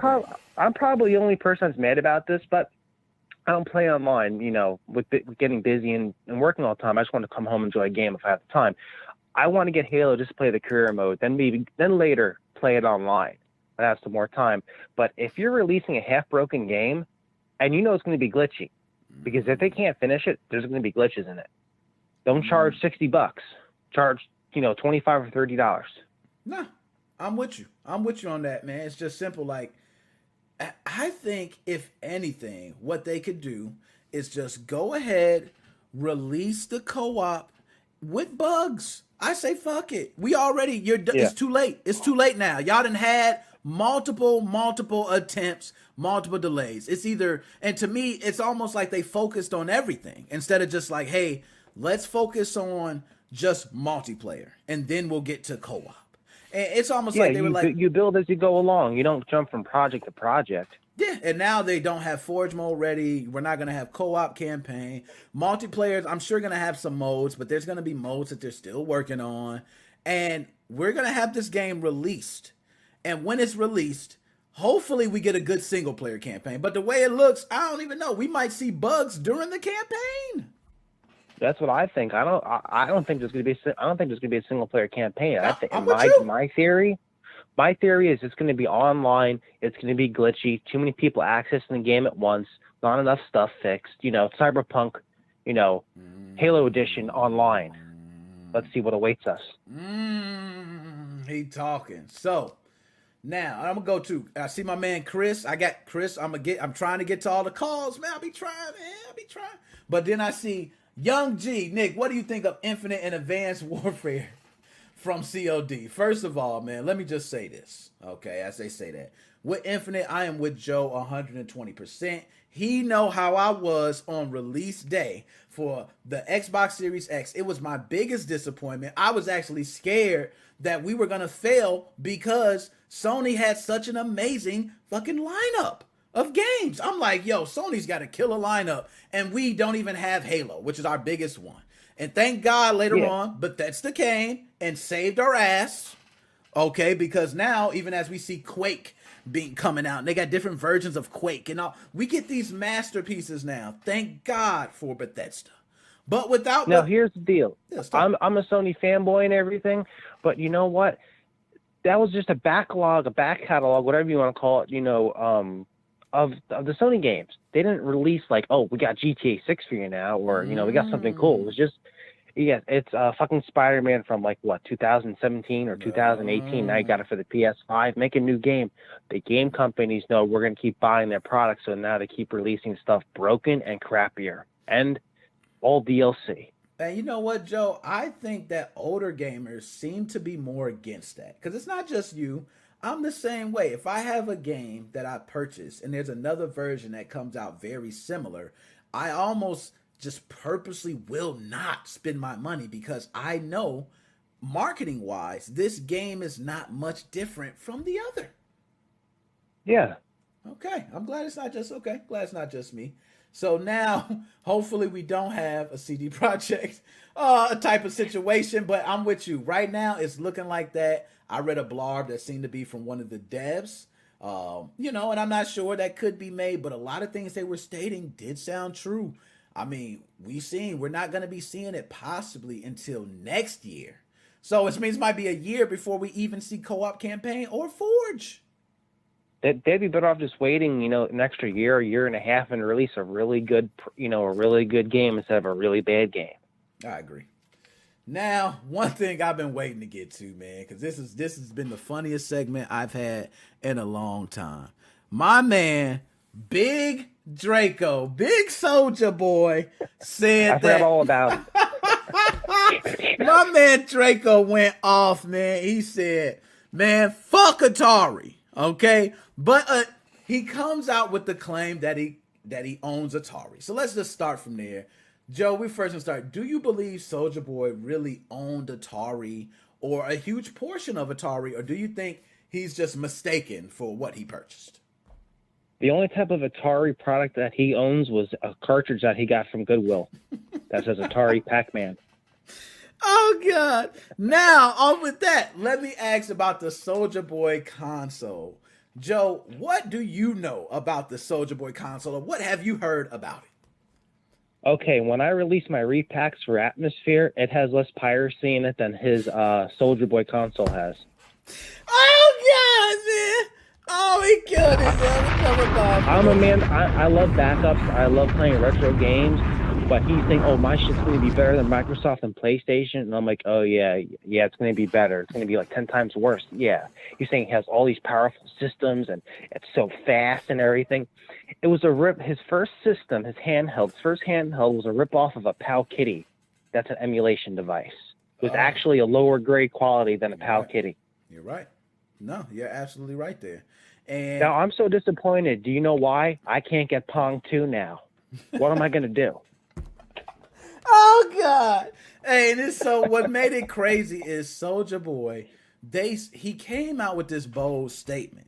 Now, usually people just, and it wouldn't be Soulja Boy, but usually people just say, hey, I bought shares. I've heard of people who've owned companies who don't even come out and say anything. And I'm not sure. Shaquille O'Neal, I think it was like Sears or some company, some major company he owns, and he never said anything until recently he was asked about it. But Soulja Boy signs this and immediately gets on live and says, I own Atari. But the moment Atari says he's not the CEO, Wade Rosen is, he flames Atari. Do you think that Soulja Boy actually has any business with Atari at all? Or do you think it's just all false? He probably bought some shares or something, or maybe met with them about, doing some type of weird shady crap. But how can you have the audacity to say that you're a CEO? How embarrassing and how stupid would you look saying that? That's like me making an announcement. Okay, I'm the new CEO of Sony, and you're the CEO of Microsoft. Let's make the Sony Microsoft CFW enabled console.